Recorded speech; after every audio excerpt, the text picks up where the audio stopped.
በተሰጠን ውቅርና ፍቅር ያለው ይህ ደብረ ሰላም መድኃኔዓለም ካቴድራል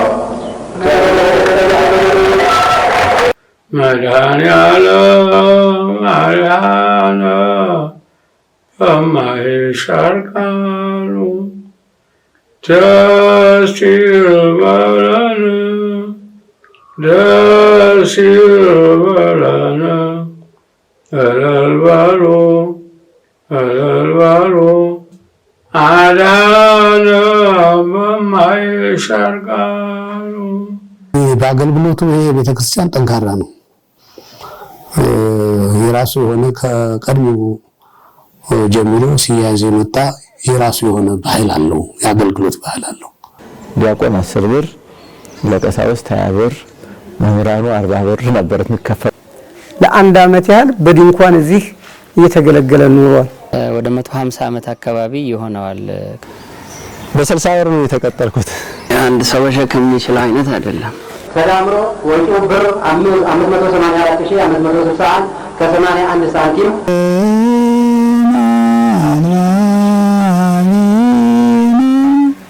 አሰሲለ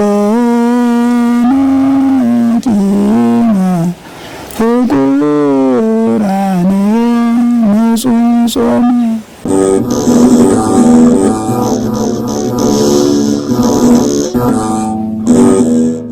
ሰላም የተወደዳችሁ የክርስቶስ ቤተሰቦች፣ ዛሬ በወልዲያ ደብረ ሰላም መድኃኔዓለም ካቴድራል ቤተክርስቲያን ተገኝተን ማን መቼ እና እነማን መሰረቱ፣ አሁናዊ የደብሩ ሁኔታስ ምን ላይ ይገኛል ስንል ዘገባ አጠናክረን ወደ እናንተ እናደርሳለን። እስከ ፕሮግራሙ ፍጻሜ ድረስ አብራችሁን ቆዩ። በመጽሐፈ ስንክሳር እንደተመዘገበው ጌታችን መድኃኒታችን ኢየሱስ ክርስቶስ ባረገ በ19 ዓመት ሰኔ 21 ቀን በኪልቅዮን አውራጃ በቂሳሪያ ሀገር በእመቤታችን በቅድስት ድንግል ማርያም ስም የመጀመሪያው ቤተክርስቲያን በጌታችንና በመድኃኒታችን በኢየሱስ ክርስቶስ ከታነጸችበት ጀምሮ በዓለማችን ላይ በተለያዩ ሀገራት እግዚአብሔር ይመለክበት ዘንድ ብዙ ቤተክርስቲያኖች ተሰርተዋል። እኛም ዛሬ በወልዲያ ደብረ ሰላም መድኃኔዓለም ካቴድራል ቤተክርስቲያን ተገኝተን ከአመሰራረቱ ጀምሮ እስካሁናዊ ሁኔታው ድረስ ጥንክር አዘጋጅተን ወደ እናንተ እናቀርባለን። ቤተክርስቲያኑ የተመሰረተው በ1864 እስከ 1878 ባሉት የተመሰረተ ነው። ወልዲያ መድኃኔዓለም ቀደም ሲል ከላይኛው ቦታ ስላሴ ከነበሩበት ነበር እሱ የነበረው። ከጊዜ በኋላ ግን በ56 ዓመተ ምህረት ወደዚህ ቦታ ሲመሰረት መድኃኔዓለም ሊወርድ ሲፈለግ ስላሴ ያን የመድኃኔዓለም ቦታ ይዘው ቆዩ። እንግዲህ ይሄ ሁለት ነገር ነው ያለው። ቤተክርስቲያኑ መጀመሪያ ይሄ በ1953 ዓመተ ምህረት እዚህ ላይ እንደተተከለና እንደወረደ ነው። መጀመሪያ ግን ቤተክርስቲያኑ መድኃኔዓለም ነው ቤተክርስቲያን የተሰራው ስላሴ ቤተክርስቲያን ያለበት መድኃኔዓለም ቤተክርስቲያን ነበር የሚባለው። ይሄ እንግዲህ አባቶች ምን በ18 ምናምን አካባቢ ነው እንደተተከለ የሚናገረው። በ1953 ግን ደጃች ፋሪስ የተባሉ አባት ታቦቱ ለጥምቀት በዓል ወርዶ ሲመለስ የመድኃኔዓለም ቤተክርስቲያን እዚህ ታችኛው ከድሮ ቦታ ላይ የግል ይዞታቸው ቦታቸው ነውና በዛው ሰዓት ባላባቱ የሚባለው ይሄ ዘመን ስለነበረ በዛ ቦታቸው ላይ በድንኳን አድርገው ታቦቱን የመድኃኔዓለም ታቦት እዚህ አስቀርተውታል። ከዛ ቀጥሎ እንግዲህ መቃረቢያው ተሰርቷል ማለት ነው። ያ ከሆነ እንግዲህ ከ1953 ጀምሮ መድኃኔዓለም ቤተክርስቲያን እዚህ ቦታ ላይ እንጂ የመድኃኔዓለም ቤተክርስቲያን አመሰራረቱ ግን በስላሴ ቤተክርስቲያን በ18 ምናምን አካባቢ ነው እንደተመሰረተ እንደተተከለ የሚነገረው ማለት ነው። ደጃዝማች ጓንጉል ፋሪስ በ1888 ዓመተ ምህረት በነበረው በጣሊያንና በኢትዮጵያ የአድዋ ጦርነት ምክንያት ለሀገራቸው ተዋግተው ሲያርፉ ልጃቸው ወይዘሮ ወርቅነሽ ጓንጉል በወኪሎቻቸው አማካኝነት የመድኃኔዓለም ቤተክርስቲያን አገልግሎት እየተቆጣጠሩ ከቆዩ በኋላ የደጃች ጓንጉል ፋሪስ የልጅ ልጅ የሆኑት ፋሪስ ሽበሺ የአባታቸውን ርስት በባለቤትነት እያስከበሩ በነበሩበት ወቅት የወልዲያ ደብረ ሰላም መድኃኔዓለም ካቴድራል ቤተክርስቲያን ቅድስት ሥላሴ ቤተክርስቲያን ከሚገኝበት ቦታ አሁን ወዳለው ይዞታ በ1957 ዓመተ ምህረት በራሳቸው ፈቃድ ከራሳቸው ርስት 30,000 ካሬ ሜትር ያላነሰ መሬት በመስጠት በድንኳን የመድኃኔዓለም የቃል ኪዳን ታቦት ሕንጻ ቤተክርስቲያኑ ባለበት በስተደቡብ አቅጣጫ አሳርፈውታል። በድንኳንም የተገለገለ ሲሆን መቃረቢያ በማሰራት ታቦቱን አስገብተዋል።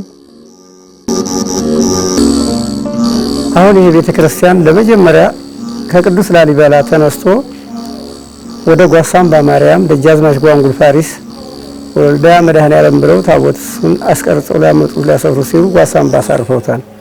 ከጓሳምባ ሌት በችቦ መብራት ቀን በደብር ተቀምጦ መጣ። ስላሴዎች ከሚገኙበት ቦታ ላይ መድኃኔዓለም አረፈ። እሱም በ1867 እስከ 70ዎቹ ባለው ይህን እያሰሩ ያው ደጃዝማች ጓንጉል ፋሪስ በዚህ ለቤተ ክርስቲያኑ የሚውል የጽድ ጣውላዎች፣ ቋሚዎች ልዩ ለወልዲያ ገብርኤል አሰራር በሚያሰሩ ሰዓት ከዞብ ነው ከራማ ገብርኤል የሚያስመጡት። አሁን የደጃዝማች ጓንጉል የልጅ ልጅ የኔ አባት የሆነው ልጅ ፋሪስ ሽበሺ በ1938 ዓመተ ምህረት ወደ ወልዲያ መጥቶ ይህንን ቤተ ክርስቲያን እንዲገለገልና እንዲከበር በማድረጉ እኛም እዚህ እንድንወለድም እድሉ ገጠመን። ስለዚህ ይህን ቤተ ክርስቲያን ያስተዳደረ ያለ ከተማው ወደ ታች ወደ አዳጉ እየሰፋ ሲሄድ በፊት ግን ይሄ ላውን ገጠሩ ነበረ። ልጅ ፋሪስ ሽበሺ ይህን በማገናዘብ አቅመ ደካማዎች፣ ልበ በሽተኞች፣ አካለ ስንኩሎች ቤተ ክርስቲያን እየፈለጉ አቀበት ስለሆነባቸው እዛ ላይ የተከልክ ባላባት ነፍሰና ይማር ልንባል አይደለም ወይ በሚል በ1957 ዓመተ ምህረት መድኃኔዓለምን ስላሴ ከነበሩበት የነበረውን አውርዶ አሁን ቤተ ክርስቲያኑ ህንጻው ካለበት እስከ ደቡብ አቅጣጫ ከዲበታች አሰፈረው በድንኳን ለአንድ ዓመት ያህል በድንኳን እዚህ እየተገለገለ ኑሯል። እሱ በሹት ድንኳን ታቦተ ጽላቱ ካህናቱ በአቡጀሩ በትልቁ ድንኳን ላይ ይገለገል ነበር። ይሄንም ልጅ ሆኜ በዚህ ቦታ ላይ ስለማውቅና ስለነበርኩበት ነው ልጅም በሆን። አሁን ያ ላይኛው የትላልቆች አባቶች አጽማቸው መፍለስ የለበትም በማለት በ1956 ዓመተ ምህረት ስላሴዎቹ ላይ ተከለ። በ57 ይሄ ወረደ። ስለዚህ ለአንድ ዓመት እየተደልበው የኖሩ ስላሴና መድኃኔዓለም አሁን መድኃኔዓለም ከታች ነበር፣ እዚህ ካለበት ነው። ስላሴዎችም እዛው ላይ ጸኑ።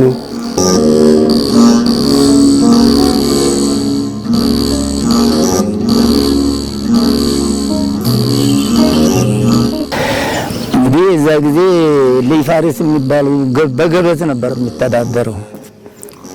ያው በገበዝ ነው። ልጅ ፋሪስ የሚባሉ ነበሩ እሳቸው እና መርጌታው ደግሞ የኔ አባታ ነበሩ። አለቃ ቀለመወርቅ አለሙ ይባላሉ።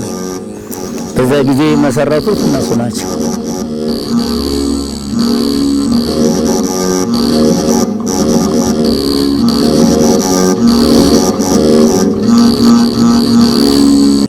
የመጀመሪያው ቤተክርስቲያን ስላሴ ነበር። መድኃኔዓለም ስላሴ ነበረ። ታሪኩን እንደምሰማው ከሆነ ከስላሴ ወርዶ ጥምቀተ ባህር ላይ ታቦቱ አድሮ ሲመጣ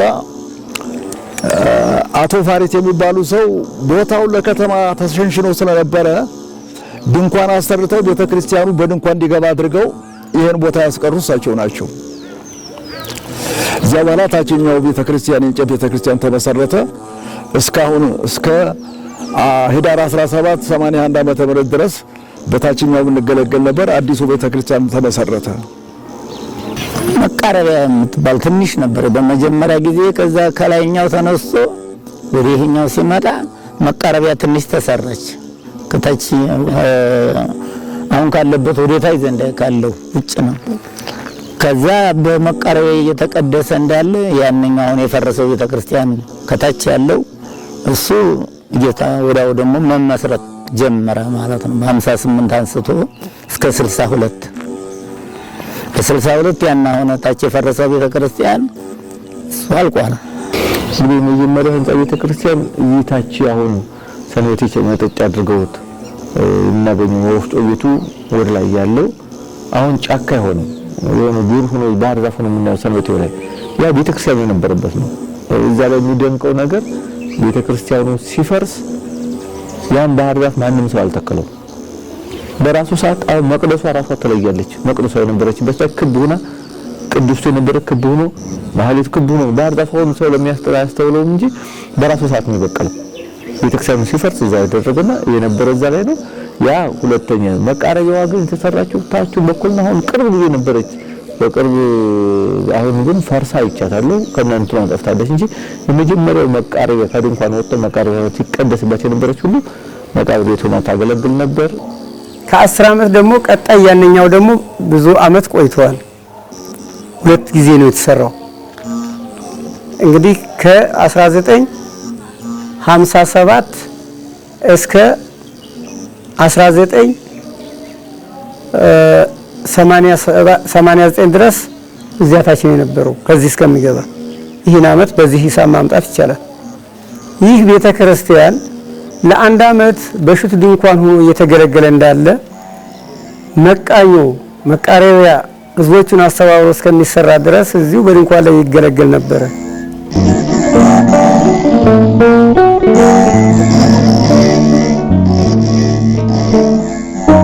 መምህር ገብረ እግዚአብሔር የተባሉ ቆሞስ መርጦ ኢየሱስ የነበሩ መጥተው ባረኩት።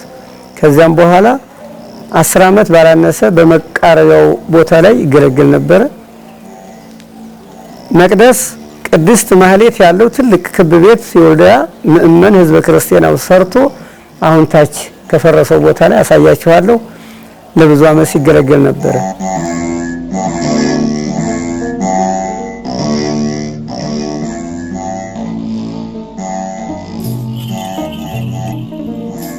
ትልቁ ድንኳን አሁን እዚህ ታቦቱ ተሰርቶ ተፈረሰበት ላይ ነበርውና እዚህ ላይ ነበር መቃረቢያው። ይህ ከሆነ በኋላ መቃኛዋ በታች በኩል ነው የሰራቸው። አሁን ወስጃ ሳያያችኋለሁ። ከዚያ መቃኙ ተመልሶ እዚህ ላይ ትልቁ ቤተክርስቲያን እዚህ ላይ ተሰርቶ የገባበት እዚህ ነው። ሁለተኛው ከዚህ ከፈረሰ በኋላ ይሄንኛው ያ ከተሰራ ይሄኛው ፈረሰ። ይህም የፈረሰው በ1994 ዓመተ ምህረት ይሄ ቤተክርስቲያኑ የተመሰረተው ህዳር 17 ቀን 81 ዓመተ ምህረት በአቡነ ቄርሎስ ተመሰረተ። ግንቦት 1 ቀን 1989 ዓመተ ምህረት ነው የተመረቀው በብፁዕ ወቅዱስ አቡነ ጳውሎስ ፓትርያርክ መተው ብፁዓን አበው ሊቃነ ጳጳሳትን ብፁዕ አቡነ ቄርሎስ ጋብዘው መተው ነው ተባርኮ ቤተክርስቲያኑ አገልግሎት መስጠት የተጀመረው። በ81 ዓመተ ምህረት ተጀመረ። ግንቦት 1 ቀን 89 ዓመተ ምህረት ተመረቀ። ይህ ሲመረቅ 9 ጳጳስ መተው ነው የመረቀው። አባታችን አቡነ ቄርሎስ አብረው መተው ሲያስመርቁ አውቃለሁ። ልጅ አዋቂ ሳይል ሴት ሳይል በአስተባባሪነት በብዙ በአጠቃላይ የወልዲያ ከተማ ህዝብ መጥቶ አስመርቋል። ይሄ በ1981 ዓመተ ምህረት በእርምጃቸው ተራምደው ይሄን እዚህ እንዲሰራ ታችኛው ዋልካ ነው ህንጻውን አይሸከም በማለት በብፁዕ አቡነ ቄርሎስ በእርምጃ ተለክቶ ይሄ ነው። በዚህም ባለሙያው ደግሞ አለቃ ኃይሉ ሀጎስ ይባላሉ። እሳቸውም በህይወት የሉም። ብፁዕ ቅዱስ አቡነ ቄርሎስ ግን በህይወት አሉ። ይህም ታሪክ ሲያገኙ ደግሞ ሊያስታውሱት ይችላሉ ብዬ ተማመናለሁ። ለዚህም ይሄ በ1981 ተጀመረ። ይሄ ህንጻ በ1989 ግንቦት 1 ቀን ተመርቆ ገባ። ይህም ተመርቆ ሲገባ ወደ 10 ከብት ታርዷል። ድግሱም ሰፋ ያለ ዝግጅት ነበረ። ህዝበ ክርስቲያኑም በጣም ተደስቶ በአክብሮት ያው ያከበረው ነው። ታላቅ ደብር ነው።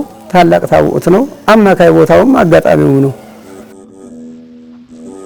አዲሱ ህንጻ ቤተክርስቲያን ለ9 ዓመታት ሲሰራ በአስተዳዳሪነት መላከ ሰላም ኃይለ ኢየሱስ ሞገስ፣ ሊቀመንበር በመሆን ደግሞ ደምስ ያፍራሳ፣ አማረ በለውና ሌሎችም በህንጻ ኮሚቴነትና በበጎ አድራጊነት በገንዘብ በጉልበትና በእውቀት በመደገፍ በጦርነት ወቅት ሰርተው አሁን ላለው ትውልድ በማስተላለፍ አይረሴ ታሪክ እንደሰሩ ብፁዕ አቡነ ቄርሎስ ነግረውናል።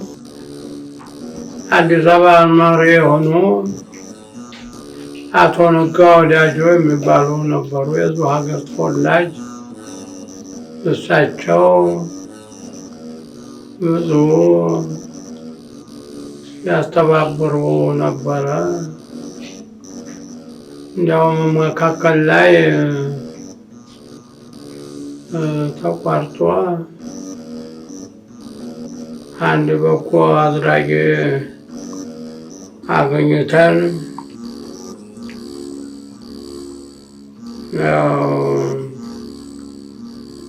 ረዱን። የዚህ ሳንቃ ተወላጅ ነበሩ።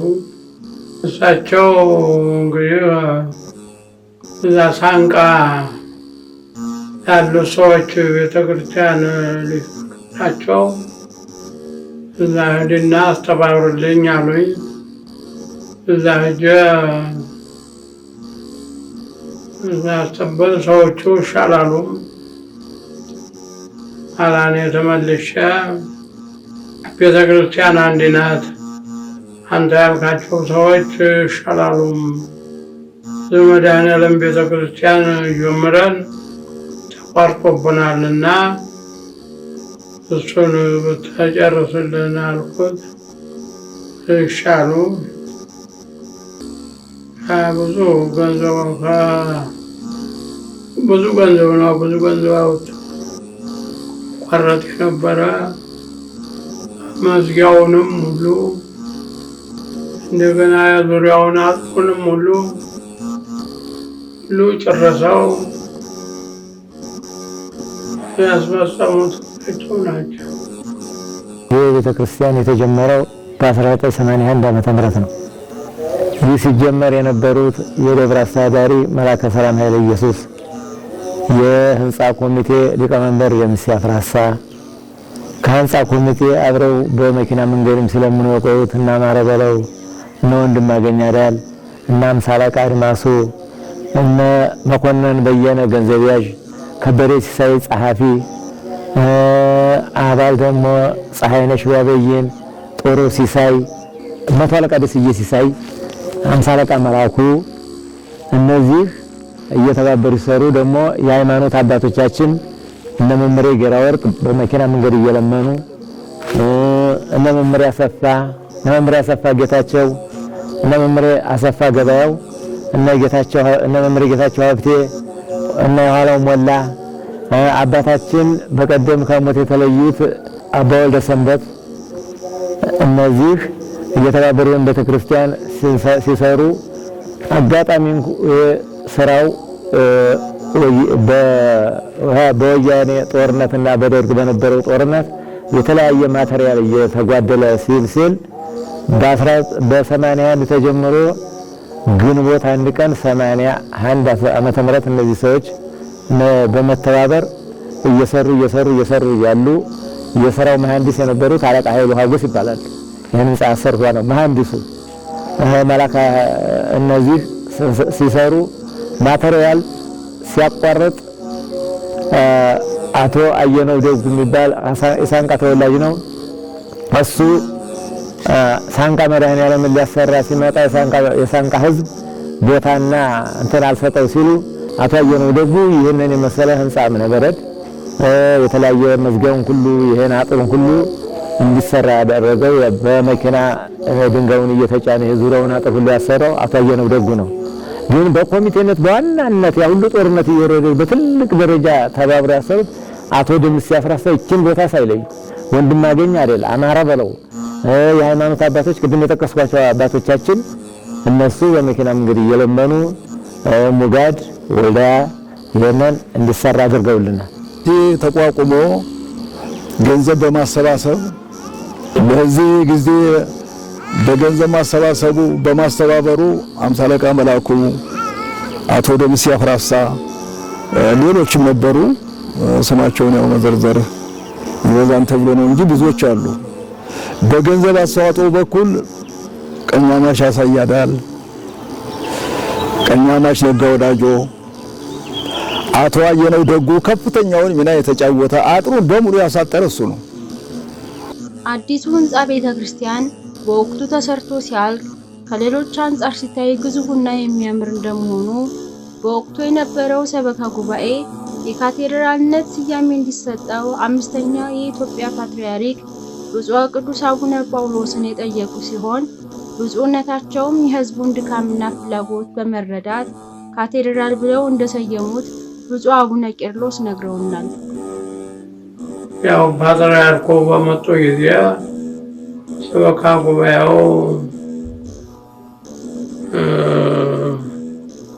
ካቴድራል ያርጉልን ብሎ ጠየቀ።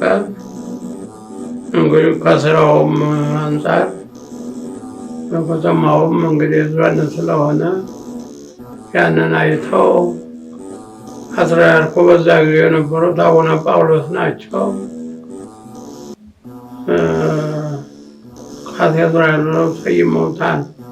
ትልቅ ቦታ ማለት ነው። ካቴድራል ትልቅ ቦታ፣ ብዙ ሕዝብ ያለበት፣ ብዙ አገልጋይ ያለበት ስለሆነ ካቴድራል ብለው ሰይመውታል።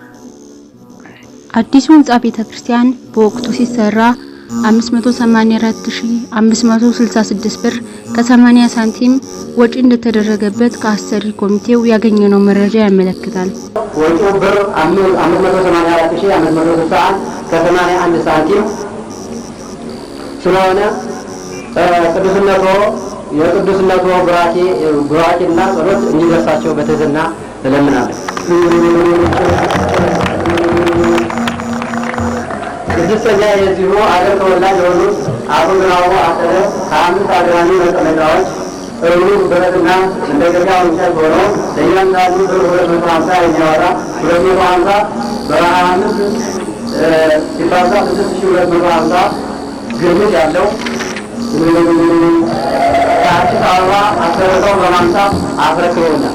ሰባተኛም በእኔም በኩል ለአልባሳትና ለልዩ ልዩ ወጪዎች የዋለና አንዳንድ የተጓደሉትን ወጪዎች መደገፊያ ያወጣሁት በማስረጃ የተደገፈ ብር 30,658 በማውጣት ተሳታፊ ሆኛለሁ።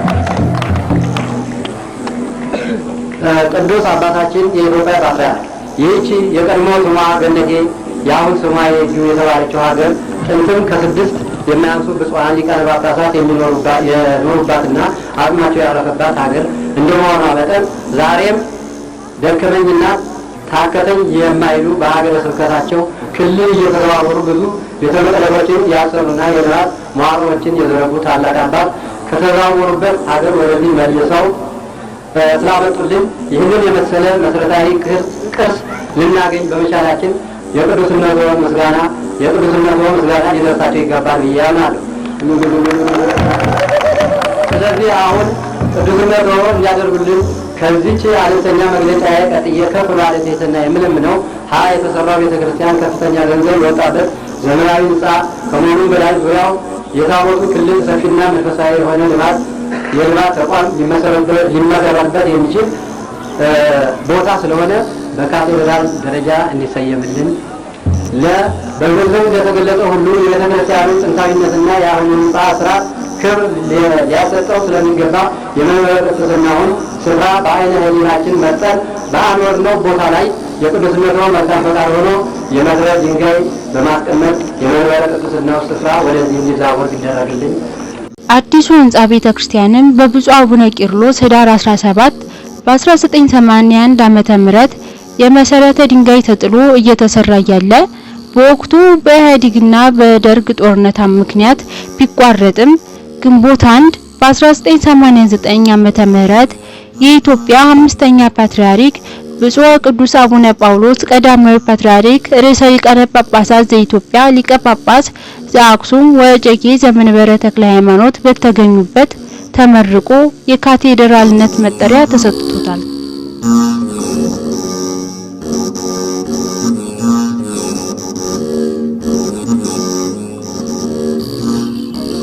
ካቴድራል ማለት ከሁሉ የላቀ የበለጠ ማለት ነው። የሚበልጥበትም ሊቀ ጳጳሱ ስላለበት ነው። በሊቀ ጳጳሱ አማካይነት እነዚህ ሁሉ ድርጅቶች ተሟልተው ስለሚገኙ ነው። እዚያ ጎራ የሚሉት ድንገት መንገደኞች ሆኑ ችጋረኞች እዚያ ውስጥ እዚሁ ክፍል ግባ፣ እዚሁ ክፍል ታከም፣ እዚሁ ክፍል ሂደት የሚባሉበት ደረጃ ሲሆን ነው። ስለዚህ እነዚህን ትሰሯቸው አላችሁ ብዬ በማመን አባቶችንም አነጋግሬያለሁ፣ ፈቅደዋል። እኔም በተሰጠኝ ውክልና ፈቅጃለሁ። ይህ ደብረ ሰላም መድኃኔዓለም ካቴድራል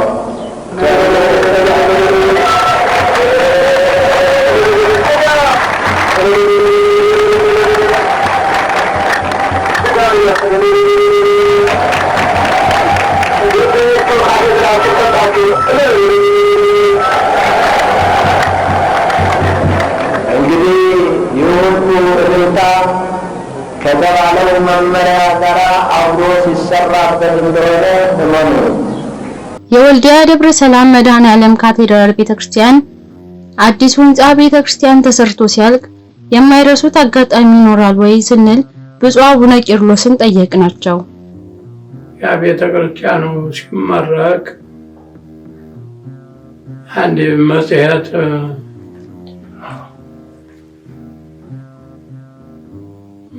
ይውጣ ብለን በሰፊው እንደሆነ ጽሑፍም አዘጋጅተን ነበር። በኋላ እንደገና መጽሔቱ ላይ የመላ የወልዲያ ህዝብ መስፈር አለበት አሉ። እንደሱም አይሆንም፣ አሰሪ ኮሚቴ ነው እዛ ላይ ምስል ግን ቤተክርስቲያን አንድ ላይ እንደሆነ ፎቶ ተነስቶ ሙሉ እንትን ማለት ይቻላል እንጂ በጠቅላላ እንዲህ ያለ የለም። አቶ ደምሴ አብራስታ የሚሏቸው ጠቅላላ አዛውንት ነበሩ። የአሰሪ ኮሚቴው እሳቸው ሊቀመንበር ነበሩ። አይ እንደ የወልዲያ ህዝብ ሳይገባ አይሆንም አሉ። እኔም በቃ እንደው ስንቱ ጋር እንግዲህ ታግየው ታውቀው ተዘጋጀ ነበር። በጠቅላላ እንደ ላሊበላም እንኳን አልቀረም። ሌሎቹ ወይ በሰሜን ወሎ ህንፃ ድንጋይ የተፈለፈሉ እኒያን ሁሉ የሚጠቅሰው ሁሉ ብዙ ታሪክ ያለው ሁሉ ነበረ። እንግዲህ የዛ ጊዜ መጽሔት ወጥቶ ቢሆን ይህን ያህል ጥየቃ ባለዳቸውም ነበር ይላል እኮ። ቤተክርስቲያኑ እንደምታዩት አንድም ቅጠል የሚባል ነገር በግቢው አልነበረም፣ ምድረ በዳ ነው። ስለዚህ በወቅቱ የነበረው ሰበካ ጉባኤ አቶ ጌተወርቁ ይባላል። ይህም ሁሉ ደን ተክሎ ያለማው እሱ ነው። ከፍተኛው ሚና የተጫወተው ዛሬ የምናያቸውን አጸዶች እነዚህን ሁሉ የሰራው እሱ ነው። እንደገና እዚህ አሁን ጽሕፈት ቤት ሆነ የተገለገለውን ህንጻ ቤት እሱ ነው ያሰራው። እላይ የሥላሴ ቤተክርስቲያን እሱ ነው ያሰራው ሰበካ ጉባኤ ሆኖ።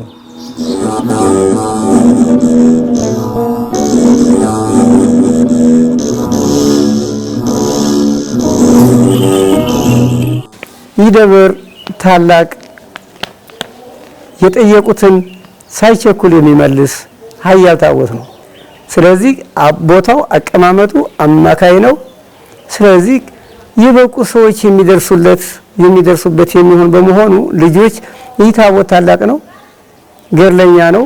ከቅዱስ ላሊበላ የመጣ ስለሆነ ቅዱስ ላሊበላን በቅርበት የሚተካ መሆኑን ሳትዘነጉት ወደፊት ክብሩን እንዲወራረስ አድርጉ። ፈቃዱ ይሁንላችሁ፣ ይሁንልን። የእመቤታችን ተራዳይነት አትለየን። በርቱ፣ አይዟችሁ።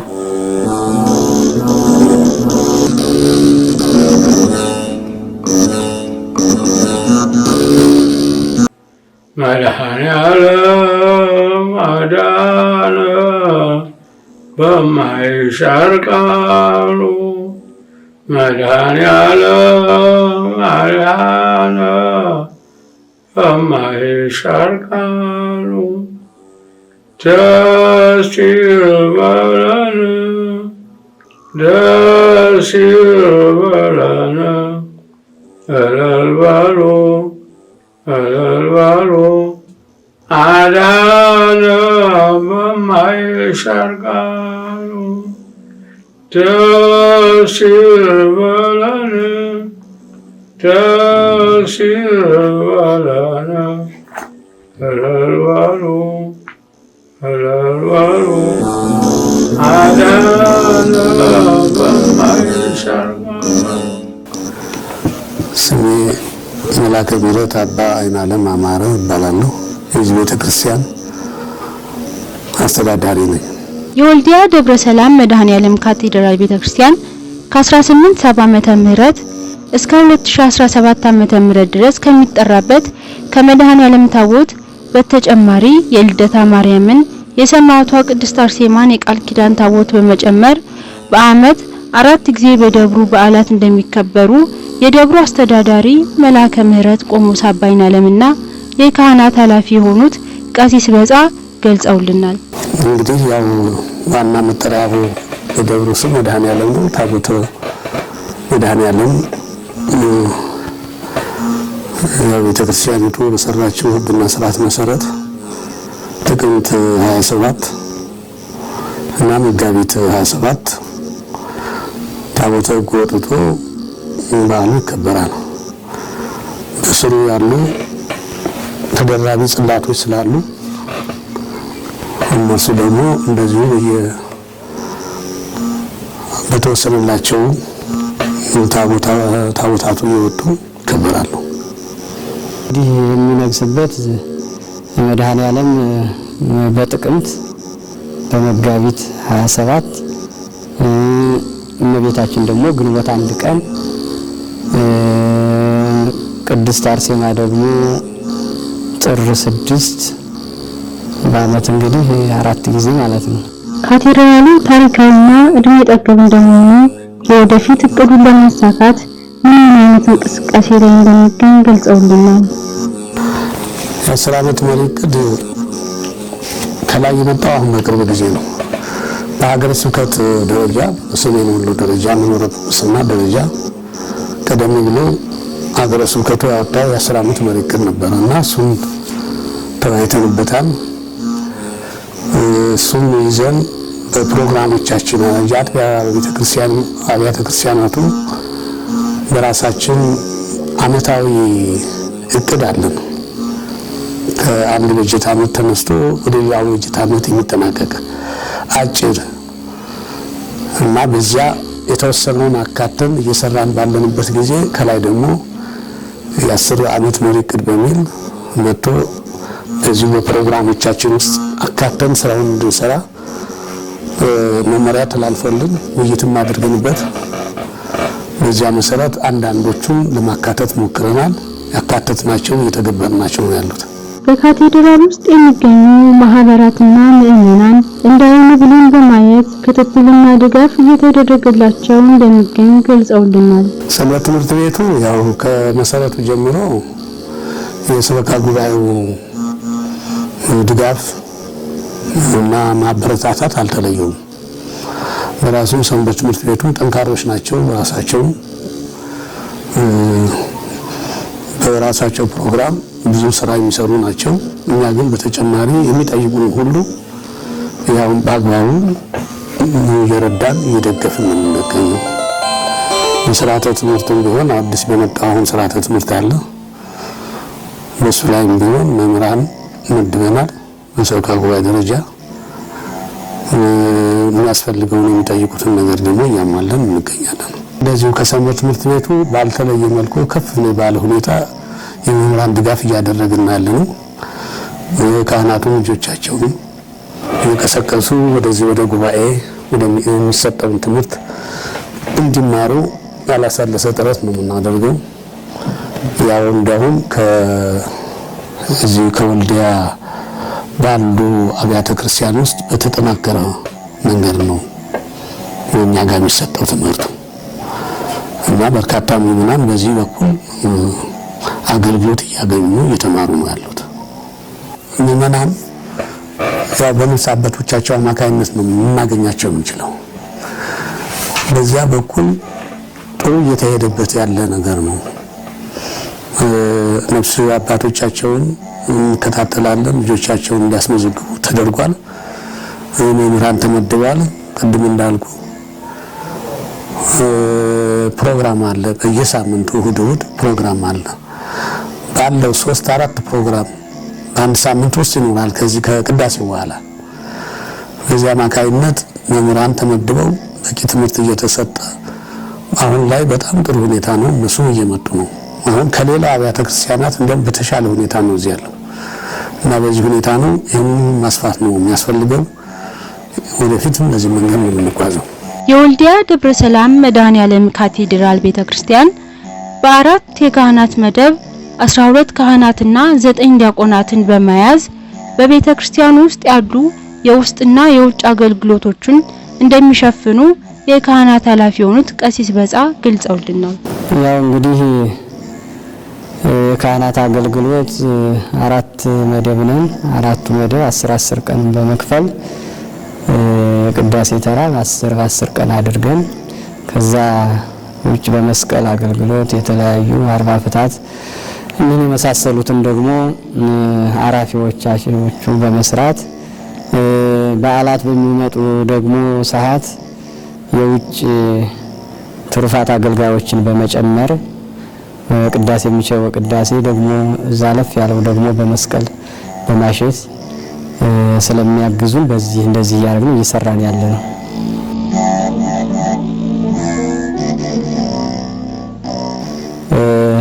ጸበል ቤትና ዕቃ ቤትን ጨምሮ 12 ካህናት 9 ዲያቆናት አሉ። በድምሩ 21 ካህናት አባቶችን በደብሩ ውስጥ የሚገኙ ምእመናንን ወይም የንስሐ ልጆቻቸውን በልምድ ከመመላለስ ወጥተው በስርዓተ ቤተክርስቲያን እንዲመሩ ከስከዛሬው በተለየ መልኩ ለልጆቻቸው ትምህርትና ስልጠና እንደሚሰጧቸው የነገሩን ሲሆን በዚህም ጥሩ ለውጥ እያመጡ እንደሆነ ነግረውናል።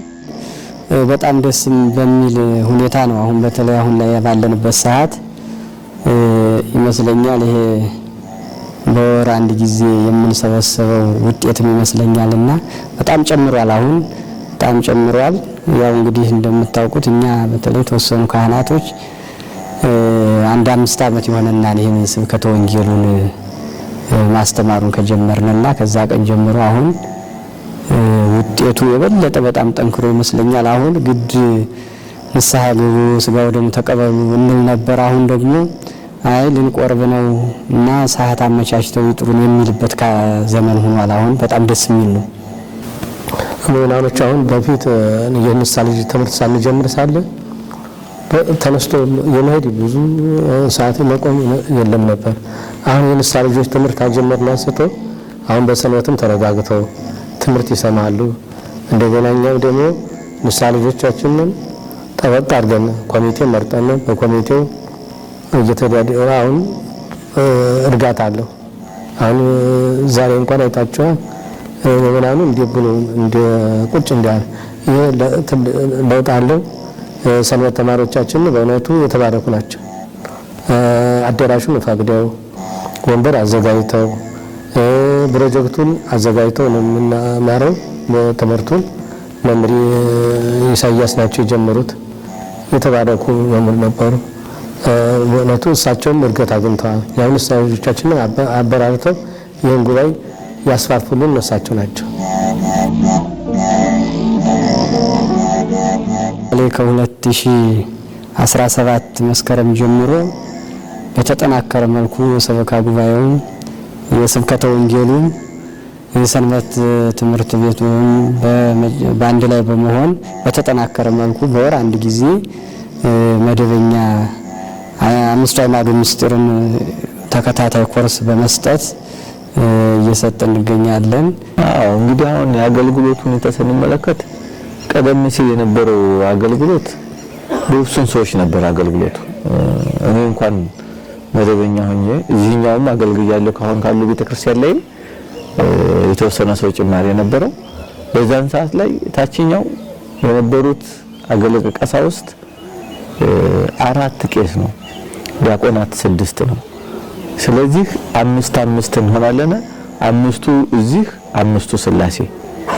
እንግዲህ ስላሴ ብዙ ጊዜ ቅዳሴ ያሟላው ነበርና አራፊ ነን የምንለው ስላሴ ስንሆን ነበርና እሁድ ብቻ ይቀደስ ስለነበረ ታችኛው ግን የሙታኑ የምን መታሰቢያ ስለነበረ ሰርክ ሲቀደስ ስለነበረ ታችኛው ነበርና አገልግሎት መምህር መርጌቶቹም ከዛ ፊት የነበሩ ኋላ ላይ ግን ትልቆቹ አልቀው 2 አባቶች ነበሩ።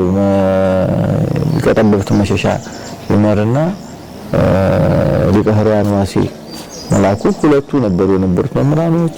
ሌላ መምህር አልነበረም እና የሚከፈለው ክፍያ ዲያቆን 10 ብር፣ ለቀሳውስት 20 ብር፣ መምህራኑ 40 ብር ነበር የሚከፈለው። አሁን በጣም እጅግ የተሻለ ነው። አንድ 90ዎቹ እኛ በዲቁና ሳለን ብዙም ያስቀድስም የለም። እኔ ራሱ በዚህ አንሳ ደሞዛችንም አናሳ ነበረ።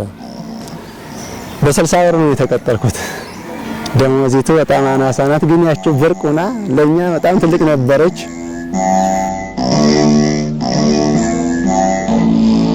አሁን ጥሩ ነው። ንስሐ ይገባን፣ ከአባቶቻቸው ይማራሉ። ዘወትር ቅዳሴም የተሻለ ነው። በፊት እኛ ስንቀድስ ሳለ አንዲት ማይ የምትባል ሴትዮች ሁሉ ጊዜ የሚያስቀድሱት አሁን አርፈዋን እሳቸው ብቻ ናቸው እንጂ በፊት የሚያስቀድስ የለም። አሁን ዘወትር እኛ ደብራችን ዘወትር ቅዳሴ አመቱን እስከ አመቱ ድረስ ነው የምንቀድሰው። ቅዳሴ ስለማያቋርጥ አሁን ዘወትር ቅዳሴ ብዙ የሚሳተፈው ህዝብ በጣም እጅግ ብዙ ነው። እንኳን ክብረ በዓል ሆኖ ማለት የተሻለ ነው። በቃ ባጭሩ በጣም አሁን ያለንበት ዘመን ጥሩ ነው።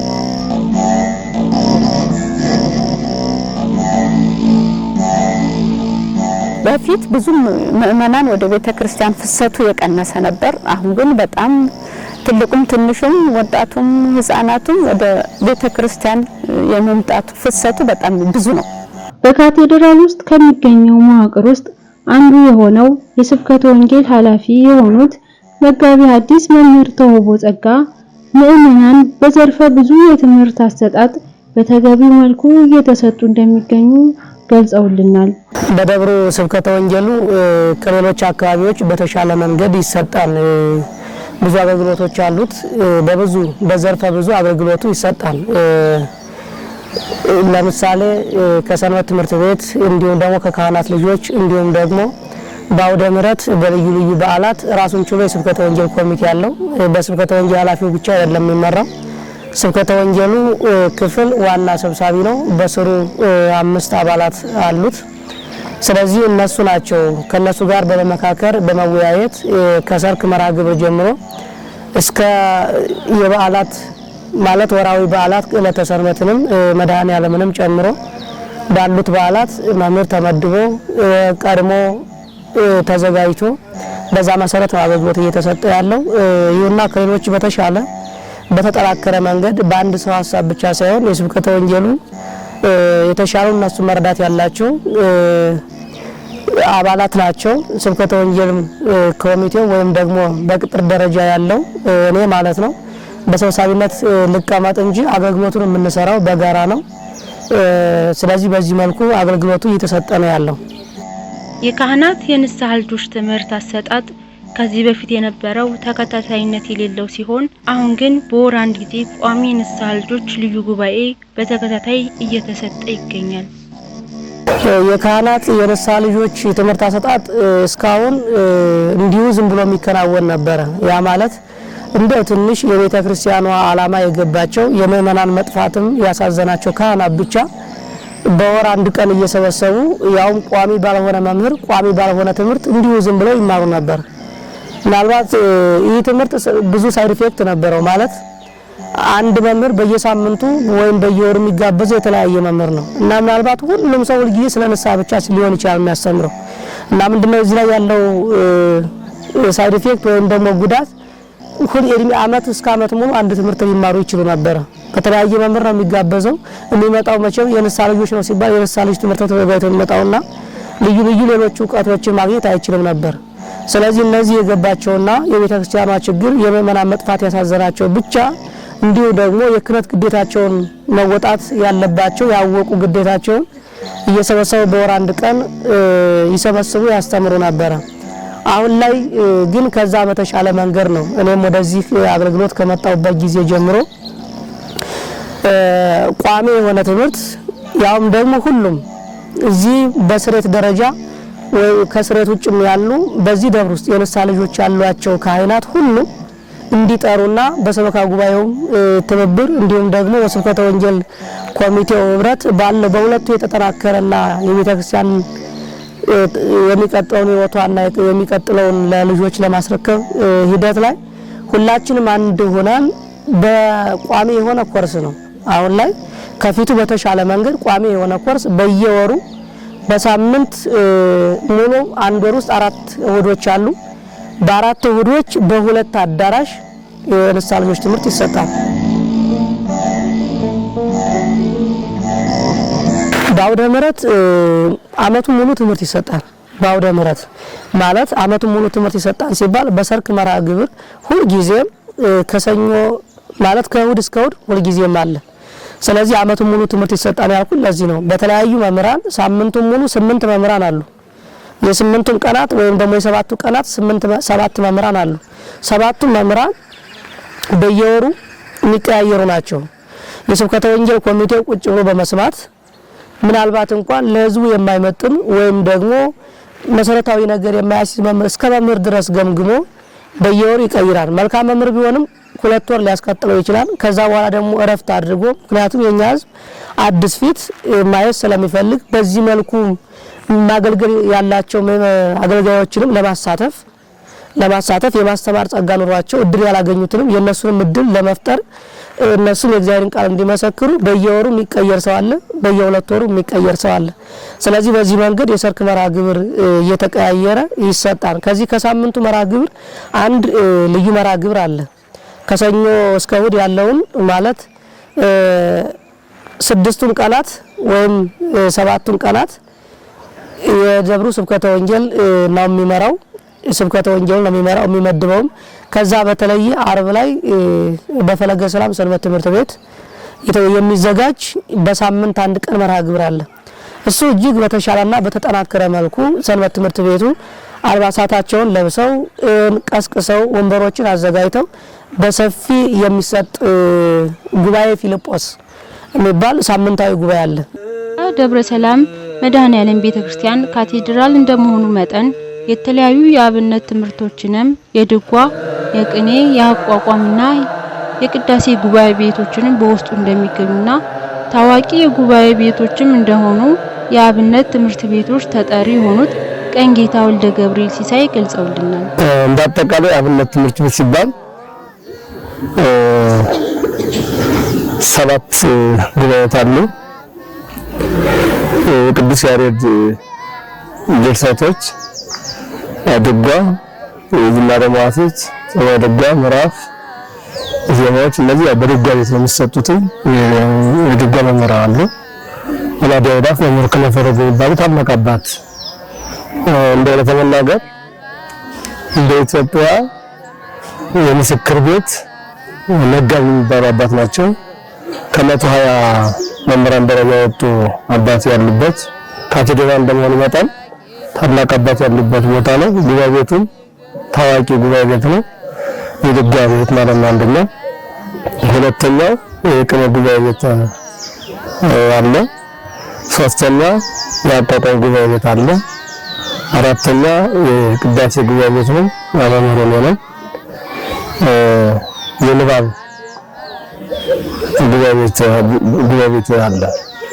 አሁን የሚቀረው ወደፊት የመጻሕፍት ትምህርት ማለት የአዲስ ኪዳን፣ የብሉይ ኪዳን፣ የሊቃውንት፣ የመነኮሳት እነዚህ 4 ጉባኤ ቤቶች ሲቀሩ ሌሎቹ ጉባኤ ቤቶች ግን ከሌሎቹ አድባራት ለየት የሚያደርገው ሙሉ ጉባኤ ቤት አለ ማለት ይቻላል። የድጓ፣ አቋቋም፣ የቅኔ፣ የቅዳሴ ጉባኤ ቤቶች መምህራኖችም አሉበት ማለት ነው። በካቴድራል ውስጥ የሚገኙ 4ቱም ጉባኤ ቤቶች በበዓላትና በአዘቦት ቀናት ውስጥ አገልግሎቱ ሳይጓደል ዓመቱን በሙሉ ስብሐተ ነግ እያደረሱ እግዚአብሔርንና ቤቱን እያገለገሉ እንደሚገኙ ነግረውናል። አጠቃላይ በአገልግሎት ምንጊዜም አገልግሎት የጋራ ነው። ማህሌትም ሲቆም 4ቱም ጉባኤ ቤቶች ይሳተፉበታል። ማለት ማህሌት ማለት ቅኔም፣ ዜማም፣ አቋቋምም፣ ቅዳሴም እነዚህ አገልግሎቶች የተካተቱበት ማለት ነው። ምክንያቱም ማህሌት ሲቆም የድጓ ተማሪዎች ቅኝት ይቀኛሉ። ለምሳሌ እስመ ለዓለሙን አንገርጋሪውን በዜማው ይቀኛሉ ማለት ነው። ምን ጊዜ ለማለት ጊዜ መዝሙር የሚቆም ምንም ይቆም ቅኝት አለ። ያን ቅኝት የሚቀኙት የዜማው ተማሪዎች ናቸው ማለት ነው። ያቋቋም ተማሪዎች ደግሞ የተቀነው ዜማ ተማሪ ቀንላቸው ያቋቋም ተማሪ ይዘሙታል፣ ይዘረጥሩታል፣ ይጻፉታል ማለት ነው። የቅዳሴ ተማሪ ደግሞ በመካከል ማስታወቂያ ዜማ ሲቆም ማስታወቂያ ሲባል ይጾም ላይ መዝሙር ሲቆም ዘይነግስ ሲባል እነዚህም ጸልዩ ብሎ በዜማ ዜማ የራሱን ድርሻ ይወጣል ማለት ነው። የቅኔ ተማሪ ደግሞ መጨረሻ ላይ ቅዳሴ ተቀድሶ ዕጣን መገድ ይባላል በቤተክርስቲያናችን። መጨረሻ ላይ ክብሪቱ ሲወርድ የቅኔ ተማሪ ነው ቅኔ ያወቀ ነው ከክብሪቱ የሚወርድ ማለት ነው። የቅኔ ተማሪ ይሳተፋል ማለት ነው። በገታው ደግሞ ዝማሬው ተማሪ ዝማሬው ይላል ማለት ነው። በአንድ ቀን አገልግሎት 5 ጉባኤ ቤቶች ይሳተፉበታል። ምክንያቱም አገልግሎቱ የጋራ ስራ ነው። የዜማ ብቻ አይደለም፣ ያቋቋም ብቻ አይደለም፣ የቅዳሴ ብቻ አይደለም። ቤተክርስቲያን አንዲት እንደመሆኗ መጠን የሚሰጠው አገልግሎት አንድ ነው። ሁሉም በአንድ ላይ ሆኖ የየራሱን ሙያ በየእውቀቱ ተጠቅሞ በአንድነት እናገለግላለን ማለት ነው። አገልግሎት የጋራ የድጓ መምህር የሆኑት መምህር መጋቢ አእላፋት ክነፈርግ በደብሩ ውስጥ ለ20 ዓመታት እንዳገለገሉና ከ30 በላይ መምህራኖችንም ያስመረቁ ሲሆን በቁጥር ይሄን ያክል የማይባል ተማሪዎችንም እንዳስተማሩ ገልጸውልናል። ከ84 ዓመተ ምህረት ጀምሮ በድጓ መምህርነት የመጀመሪያ ጊዜ ወልዳያ ደብረ ብርሃን ቅዱስ ገብርኤል ቤተክርስቲያን ነው ቁጥር የጀመርኩት። ከዛ ቢያንስ ወደ 20 የሚሆኑ በድጓ የተመረቁ ልጆች እንዳሉ ነው። እዛ ደግሞ 1997 ዓመተ ምህረት በወልዳያ ደብረ ብርሃን በወልዳያ ደብረ ሰላም መድኃኔዓለም ካቴድራል ቤተክርስቲያን ተቀጥሬ ለ20 ዓመታት ነው ያለሁት። እዛ ጀምሮ እስካሁን ድረስ ወደ 30 የሚሆኑ በድጓ የተመረቁ ደቀ መዛሙርት አሉ። በየቦታው ያው ዛሬ ቤተክርስቲያን እያገለገሉ ይገኛሉ።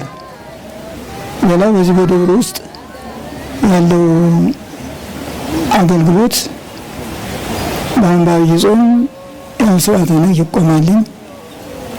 በእሑድ ደግሞ ያው ከ3 ሰዓት ጀምረን እስከ 11 ሰዓት ድረስ ሰፊ አገልግሎት ይሰጥበታል። የአብነት ትምህርት ቤቶቹም አሁን ተቀብለው ከሚያስተምሯቸው ተማሪዎች በተጨማሪ ሌሎች ተማሪዎችን ተቀብለው እንዳያስተምሩ የቤትና የምግብ ተግዳሮቶች እንዳሉበትና ከዚህ በላይ ተማሪዎችን እንዳያስተምር እንቅፋት እንደሆነበት ገልጸውልናል። ተግዳሮቱ ያው መጠለያ የለም፣ ምግብ የለም። ምግብ ደግሞ እንደ ጥንቱ ጊዜና ዛሬ በእንተ ማርያም ብሎ ተማሪ ሲሄድ ሰርተ ብላ እየተባለ ነው ያለው እና ይሄ ችግር አለ እንጂ ቤተክርስቲያኑ በሰፊው ብዙ ተማሪዎችን ማስተማር የሚችል ነበረ። ግን ችግሩ ያው የሚታወቅ ነው። ያው መጠለያው አስቸጋሪ ነው። ያው መኖሪያ ምግቡም ሁሉም ነገር ችግር ስለሆነ በዚህ ምክንያት ነው ያለው ችግር ይሄ ነው።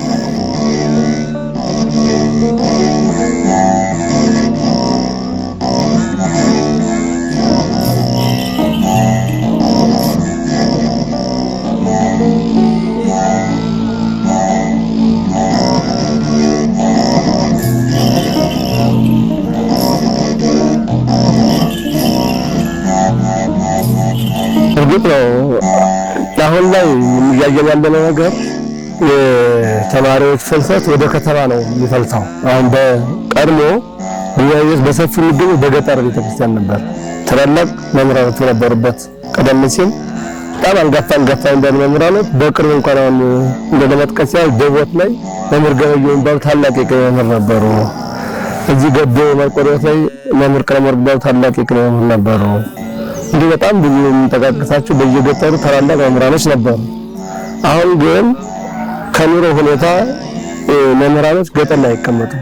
መምህራኖች ወደ ከተማ ነው የሚመጡት እና አሁን መምህር ገጠር ላይ ተላላለ። አሁን የትም ቦታ ገጠር ላይ እከሌ በደብር መምህር አለ የሚባልበት ቦታ የለም። አሁን በተጨባጭ የምናገረው ማለት አይደለም መምህር ቀርቶ በተለያዩ አድባራት ላይ በዲያቆናት በካህናት እጦት ቤተክርስቲያን እየተቸገረች እየተዘጋችበት ያለበት ሁኔታ ነው ያለውና አሁን በተለያዩ አድባራት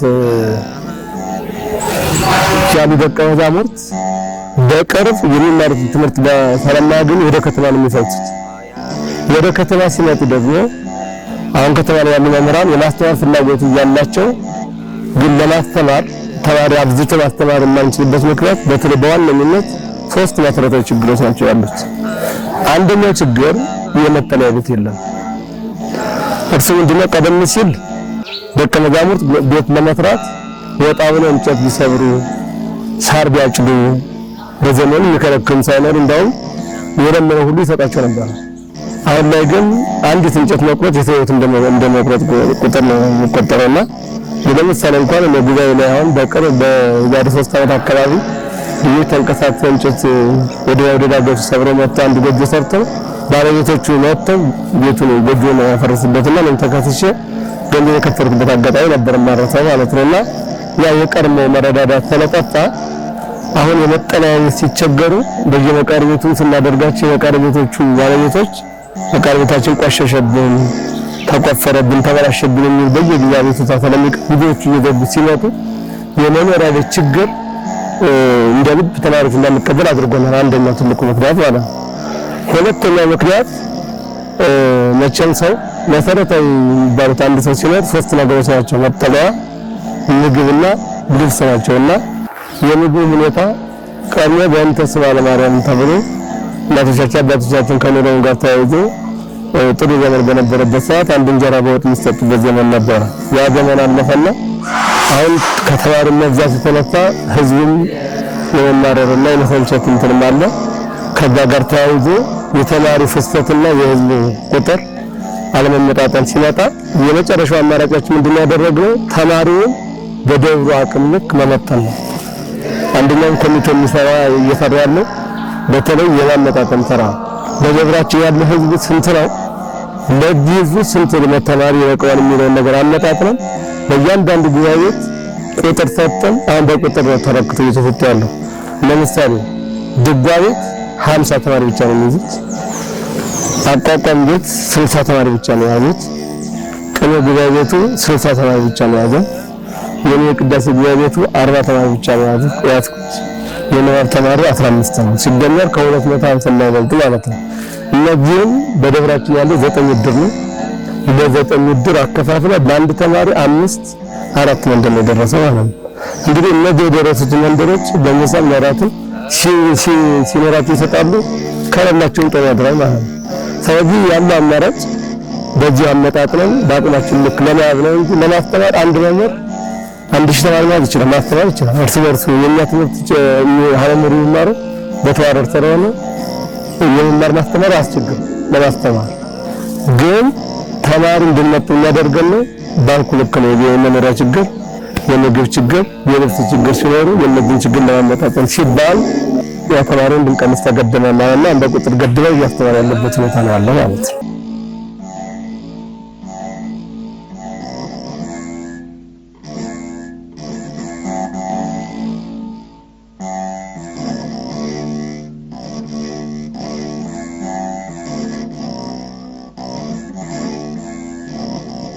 የወልዲያ ደብረ ሰላም መድኃኔዓለም ካቴድራል ቤተክርስቲያን አጸደ ሕፃናት በአቶ ግዴለው ቤተሰቦች ሙሉ ወጭ በበጎ አድራጎት አሰርተው እንዲገለገል አድርገዋል። የደረጀ ግዴለው ልጆች ናቸው ይሄንን ትምህርት ቤት ገንዘብ አስተዋጽኦ አድርገው ልከው ከአሜሪካ ልከው ቤተሰቦቹም እዚህ በተለይ እናቲቱ ከባድ ሚና ነው የተጫወቱ ለዚህ ቤተክርስቲያን ብዙ ጥረት አድርገዋል። ይሄ ትምህርት ቤት አሁን ያለው እንዲሰራ ያደረጉ እሳቸው ናቸው። ትምህርት ቤት አጸደ ሕፃናት እነ ሰርየ ግዴለው ቤተሰቦች ለልማት ብለው ይኸው ዛሬ ብዙ ተማሪዎች እያፈሩ ብዙ ሕፃናቶች እያፈሩ ይገኛሉ። ከአሁን በፊት የነበረው ሰበካ ጉባኤ ልዩ ልዩ የልማት ስራዎችን ሰርቶ አሁን ላለው ሰበካ ጉባኤ ያስረከበው ሲሆን አሁን የሚገኘው ሰበካ ጉባኤ በ2017 ዓመተ ምህረት ልዩ ልዩ የልማት ስራዎችን እየሰራ እንደሚገኝና ቤተክርስቲያኗ ከልመና ወጥታ በራሷ ገቢ እንድትተዳደር የተለያዩ የልማት ስራዎችን እየሰራም እንደሚገኝ የሰበካ ጉባኤ ጸሐፊ የሆኑት ዲያቆን ገበያው ገልጸውልናል። ካም በፊት የነበረው ሰበካ ጉባኤ ሲሰራቸው የነበሩ ለምሳሌ ዳቦ ቤት ነበረ። እኔ የማስታውሰው የኬጂ 1 ጀምሮ እስከ 3 ቅድመ መደበኛ ትምህርት ማለት ነው ህንጻ ግንባታ ተጀምሮ እስከ 2010 በነበረው ጊዜ የተጠናቆ ወደ ስራ አስገብተው ነበረ። ይህም በቀድሞ በነበረው ሰበካ ጉባኤ የተሰሩ ስራዎች ናቸው። እንግዲህ እኛ ከመጣን በኋላ አቅሙን ለማሳደግ የትምህርት ቤቱን ህንጻው ደረጃውን የጠበቀ የትምህርት ስታንዳርዱን ሊያሟላ የሚችል ህንጻ ግንባታ ላይ ነው እየሰራን ያለነው። እኛ ከመጣን በኋላ ያሉ የልማት ስራዎች ደግሞ በተጨማሪ የወፍጮ ቤቱን ወደ ስራ ማስገባት ማስጀመር አሁን በቋሚ በወር ጥሩ የገቢ ደረጃ እያገኘን እንገኛለን። እነሱን ስራዎች እንዲሁም ዙሪያ ቤተክርስቲያኑን በቺፕስ የማልበስ ስራ ለአምልኮ ለአገልግሎት ምቹ እንዲሆን የማድረግ ስራዎችን ሞክረናል። ከበፊት የነበረውን የማስቀጠል ስራዎች ያው ጥሩ ጅማሬም ስለነበረ ያንን ጅማሬ የማስቀጠል ስራ ነው የነበረው። እንዲሁም የአብነት ትምህርት ላይ ለተማሪዎቻችን ምቹ የሆኑ የመማሪያ ክፍሎችን የመገንባት የመስራት ስራዎችን አሞካክረናል ማለት ይቻላል። የጸበል ቤት አለ፣ ዳቦ ቤት አለ፣ ትምህርት ቤት አለ። እንዲሁም እኔ ሰበካ ጉባኤ ሁኜ በነበርኩበት 15 ኮንቲነሮች መጀመሪያ የልማት ስራዎች ተከራይቶ ከዳቦ ቤቱ ጀምሮ 15 ኮንቲነሮች አሰርተን 500 ብር ኪራይ ጀምረን ነው የነበረውኛ ማለት ነው። እና ወፍጮ ቤቱም ሁሉም የተፋጠነ እንግዲህ በ2017 ዓመተ ምህረት በያዝነው ዓመት ማለት ነው እየሰራቸው ያሉ የልማት ስራዎች አንደኛ ወደፊት ያለውን የገቢ አቅም ለማሳደግ የሰው ሀብትም ለማፍራት ልማቱም ዘላቂ እንዲሆን የትምህርት ቤት ህንጻ ግንባታ በደንብ እየተሰራ ነው ያለው። ሌሎች የልማት ስራዎችም አሉ። ለምሳሌ እንደ ወፍጮ ቤት የገቢ ማስገኛ የሚሆኑ ሼድ ኪራይ እና የመሳሰሉት ገቢ የምናስገኝባቸው የልማት ስራዎች ናቸው። እነዚህ ቀጣይነት የሚኖራቸው ይሆናል። እነዚህ የመሳሰሉ ስራዎችን ነው እየሰራን ያለነው።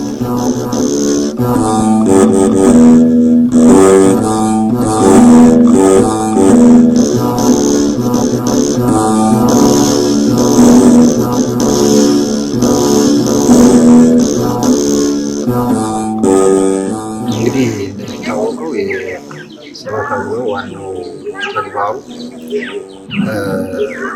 ለአገልጋዮችና ለምእመናን ካቴድራሉ አገልግሎቶች ማድረግ ነው። ስናደርግ ደግሞ በዋናነት የገቢ መሰረቱን ማስፋት ያስፈልጋልና ለዚህ ለካቴድራሉ አገልግሎት የሚያስፈልገውን ወጪ ለመሸፈን ገቢ ማስገኛ ስራዎች ይሰራሉ። ከነዚህ መካከል እንግዲህ እንደሚታወቀው የድሮ የነበረው ሰበካ ጉባኤ ያስጀመረው ወፍጮ ቤት ነበር። ይህንን ወፍጮ ቤት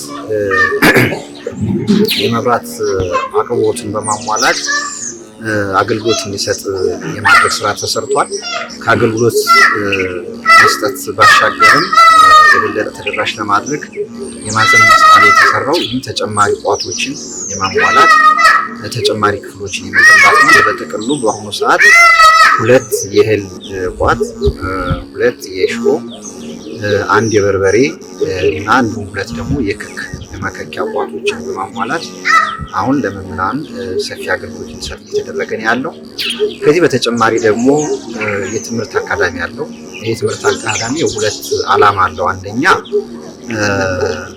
ለቤተክርስቲያኑ ገቢ ማስገኘት ብቻም ሳይሆን የቤተክርስቲያን ልጆች በዘመናዊ ትምህርት አእምሯቸው የዳበረ እንዲሆን ለማድረግ የትምህርት አካዳሚ ተጀምሯል። ይህም ከኬጂ እስከ 6ኛ ክፍል አለው። ስለዚህ ይህንን የትምህርት አካዳሚ የበለጠ ተደራሽ ለማድረግ ግንባታው ማስፋፋት አስፈላጊ ነው በመገኘቱ በአሁኑ ሰዓት ባለ 2 ወለል ህንፃ ግንባታ ተጀምሮ የመጀመሪያው ግራውንዱ በመጠናቀቅ ላይ አለ። እሱን እየሰራን ነው ያለ ነው። ከዚያም ባሻገር እንዲሁም ከአሁን በፊት የነበረው ሰበካ ጉባኤ ያሰራቸው 15 ኮንቴነሮች አሉ። እነሱን ወቅቱን ዋጋ መሰረት ባገናዘበ መልኩ ተገልጋዮች ወይም የሚሰሩ አካላት በየወቅቱ ውል እያደሰ እንዲሰጥ ይደረጋል። ከዚያም ባሻገር ደግሞ ኮንቴነሮችን የግድ ጤንነታቸውን መጠበቅ ስላለብን እነሱን የማደስ የማሻሻል ስራ እየተሰራ ነው። ከዚህም ባሻገር እንዲሁም ክፍት የሆነውን አገልግሎት ውጭ የሆነውን የመኪና መንገዱ ተከትሎ ያለውን ክፍት ቦታ ለተለያየ ድርጅት አገልግሎት የሚውሉ ሼዶች ሰርተው ራሳቸው አገልግሎት መስጠት የሚፈልጉ ምዕመናን በማከራየት አሁን ገቢ ማሰባሰብ ስራ እየተሰራ ነው። ከዚህም ባሻገር ደግሞ ካቴድራሉ ለምዕመናን ምቹ እንዲሆን ለማድረግ ቢያንስ ምዕመናን ከፀሐይና ከዝናብ ተከልለው በፈለጉት ሰዓት አገልግሎታቸውን ሊፈጽሙ የሚያስችል ሼድ ለመስራት የዲዛይን ስራ ቤተክርስቲያኗ ልጆች የሆኑ ባለሙያዎችን በማሳተፍ የዲዛይን ስራው ተሰርቶ ተጠናቋል። ከዚያም ባሻገር ለቀጣይ ያለውን የቤተክርስቲያን መሬት በአግባቡ ለመጠቀም ለቀብር አገልግሎት ቦታዎችን በአግባቡ መቆጣጠር አስፈላጊ ስለሆነ አሁን ከቤተክርስቲያን ወይም ከካቴድራሉ አጥር ጥግ ያለውን በተለይ በስተደቡብ ያለውን ወደ ደቡብ ለቀብር ቦታ፣ ወደ ሰሜን ያለው ደግሞ ሼድ ለመስራት ያመች ዘንድ የዲዛይን ስራ ባለሙያዎች እንዲሰራ እየተደረገ ነው እና እንግዲህ የልማት ስራዎቹ እነዚህ ነው። በደብሩ ያሉ የልማት ስራዎች ጥሩ ነው። ጸበል ቤት አለና ትምህርት ቤትም እንደው አለ፣ ወፍጮ ቤትም አሉ። እጅግ የተሻሉ ናቸው። ኮንቴነሮችም ብዙ የልማት ስራዎች አሉ የማይገለጹ ብዙዎች እና የተሻለ ልማት እየለማ ያለበት ቦታ ነው። ካቴድራሉ 150 ዓመት ያስቆጠረ ታሪካዊና እድሜ ጠገብ እንደመሆኑ በውስጡ ልዩ ቅርሶች እንደሚገኙና ተቆጣጣሪ ተመድቦላቸው ክትትል እየተደረገላቸው ሲገኝ ለወደፊት ትውልድ ለማስተላለፍ ከድሮ በተሻለ መልኩ መለስተኛ ሙዚየም በመስራት እየተቆጣጠሩ እንደሚገኙ ቄሰ ገበዝ ቀሲስ ታደሰ ነግረውናል። እንደምታዩት ይሄንን ንዋየ ቅድሳት መጻሕፍቶች እንደ መጻሕፍት፣ አልባሳት እንደ አልባሳት እንዲገለገሉባቸው ከተገለገሉ በኋላ በየምግባራቸው እንዲቀመጡ እያደረግን እንገኛለን። በበዓላት ቀን የሚወጡ እቃዎች ወጡና ከተገለገሉበት በኋላ እንደገና ወደ የቦታቸው በስርዓት ይቀመጣል። አልባሳትን፣ መጻሕፍቶችም እንደዚሁ የመሳሰሉት ጽዋዎች፣ ሻኩራዎች ብቻ ቤተክርስቲያኗ ያፈራቸውን ለስራ የሚውሉትን ኩላ ከስራ ኋሉ በኋላ ወደ የቦታቸው መጥተው ይቀመጣሉ። እዛ በንጽህና በቅድስና በየሰዓቱ እየተከፈተ ማህጠንት እየተደረገ ጸሎት እየተደረገበት ልክ እንደ ቤተ መቅደሱ ታይቶ የተዘጋጀን እንገኛለን።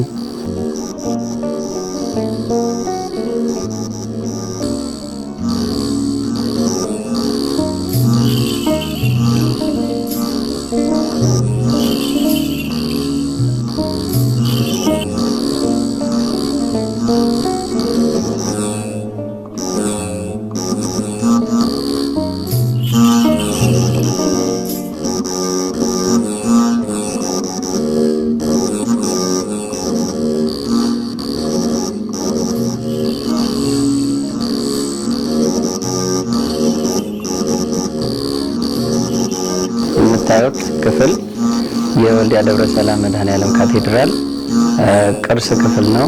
ሙዚየም ማለት ይቻላል። መለስተኛ ሙዚየም ነው። እንግዲህ እዚህ የምታያቸውን ቅርሶች የተገኙት በዋናነት ከብፁዕ አባታችን አቡነ ቄርሎስ ከሰሜን ወሎ ሀገረ ስብከት እንዲሁም በግለሰብ ደረጃ ጌታቸው ገብረ መስቀል የሚባሉ አባት በ1967 እና በ1968 በብዛት የተሰጡ ናቸው። የእሳቸው ስም ማስታወሻ በብዛት አለ።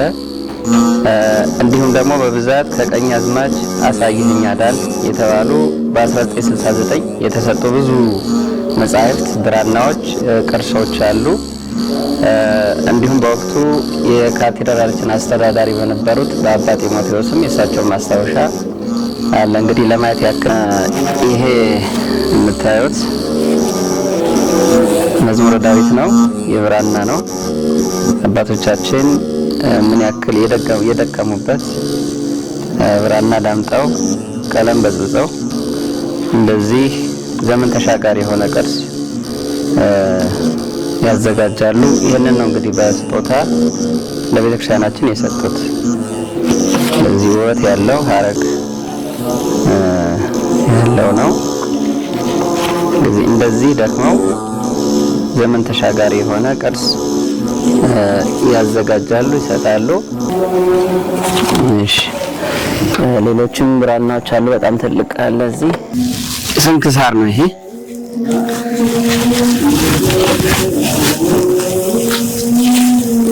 አንድ ሰው ሸክም የሚችል አይነት አይደለም። በጣላ ተበራርገውበታል። ይሄም ኮድ አለው። እንግዲህ ምን ያክል ለእግዚአብሔር ቃል ትኩረት እንደሚሰጡ አባቶቻችን ድካማቸው ሁሉ ነገራቸውን ለእግዚአብሔር የሰጡ መሆናቸውን ማሳያ ነው። ወረቀት ባልነበረበት ጊዜ ከቆዳ ይሄንን እንደ ወረቀት አዘጋጅተው አለስልሰው ብዙ ደክመው እንደገና ደግሞ የብር አጣጣላቸውን ማየት ይቻላል። በጣም አስደናቂና አስደማሚ የሆነ ነው ያዘጋጁት። አሁን ለመሸከም እንኳን ደክመኛል።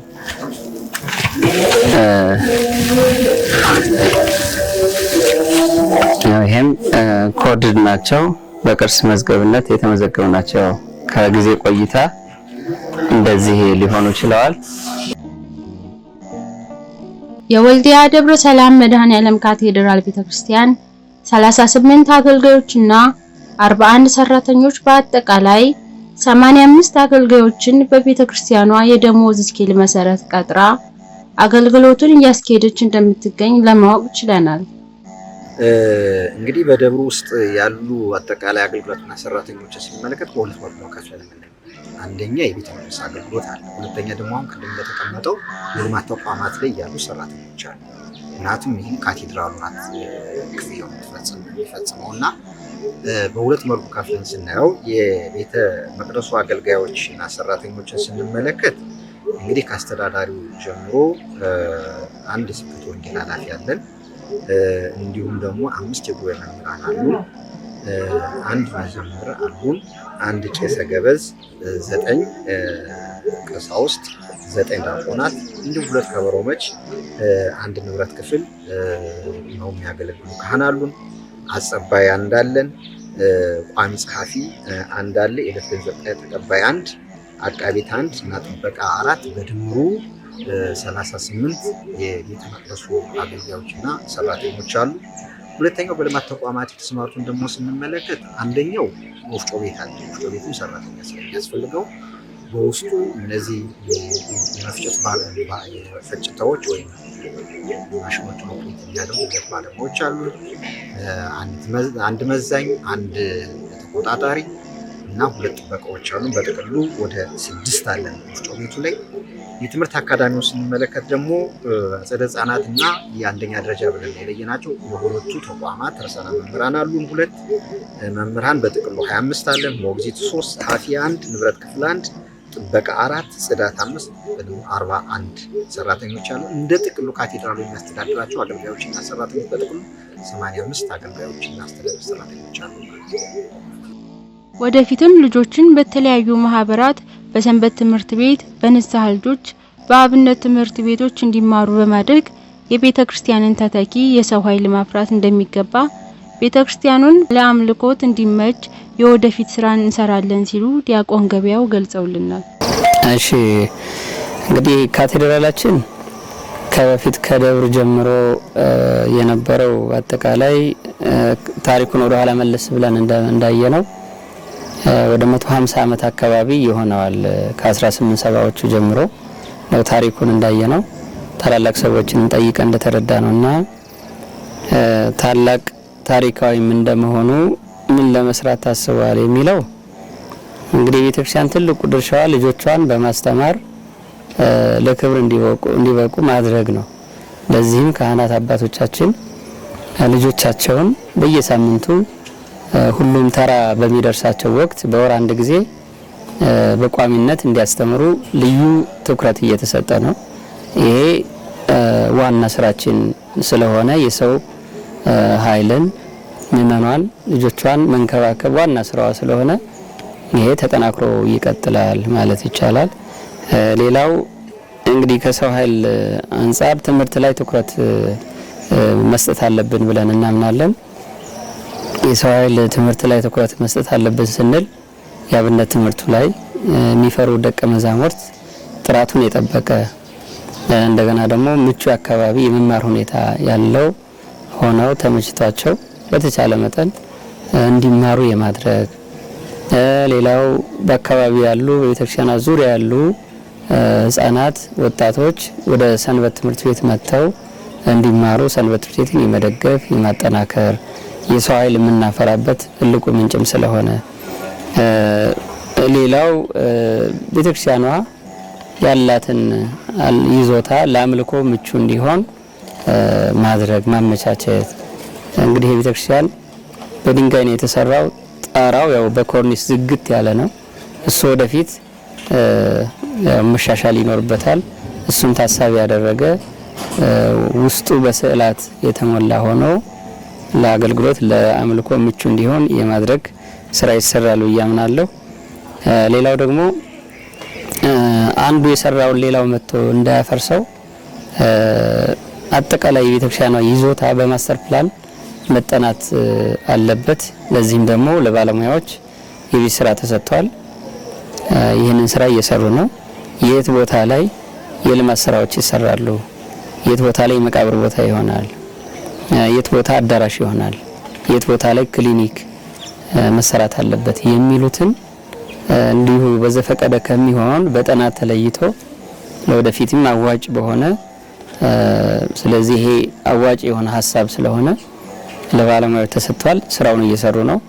በቅርብ ጊዜ እንደው አጠናቀው ያስረክቡናል ብለን ተስፋ እናደርጋለን።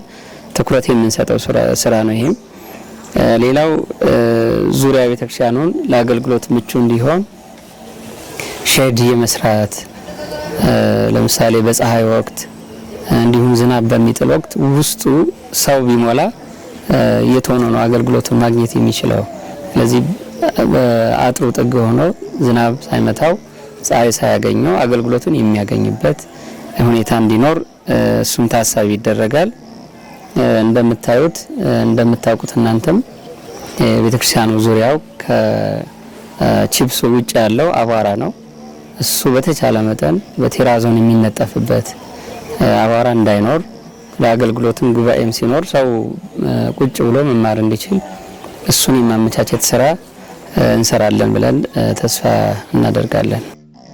በካቴድራሉ ውስጥ የካህናት አገልጋዮች እጥረት እንዳለና የአገልጋዮች ደሞዝ ከወቅቱ የገበያ ዋጋ ጋር የማይመጣጠንና በአንዳንድ የአገልግሎት ዘርፎች ማሻሻያ የሚያስፈልጋቸው እንዳሉ የካቴድራሉ አስተዳዳሪ ቆሞስ አባይናለም ገልጸውልናል።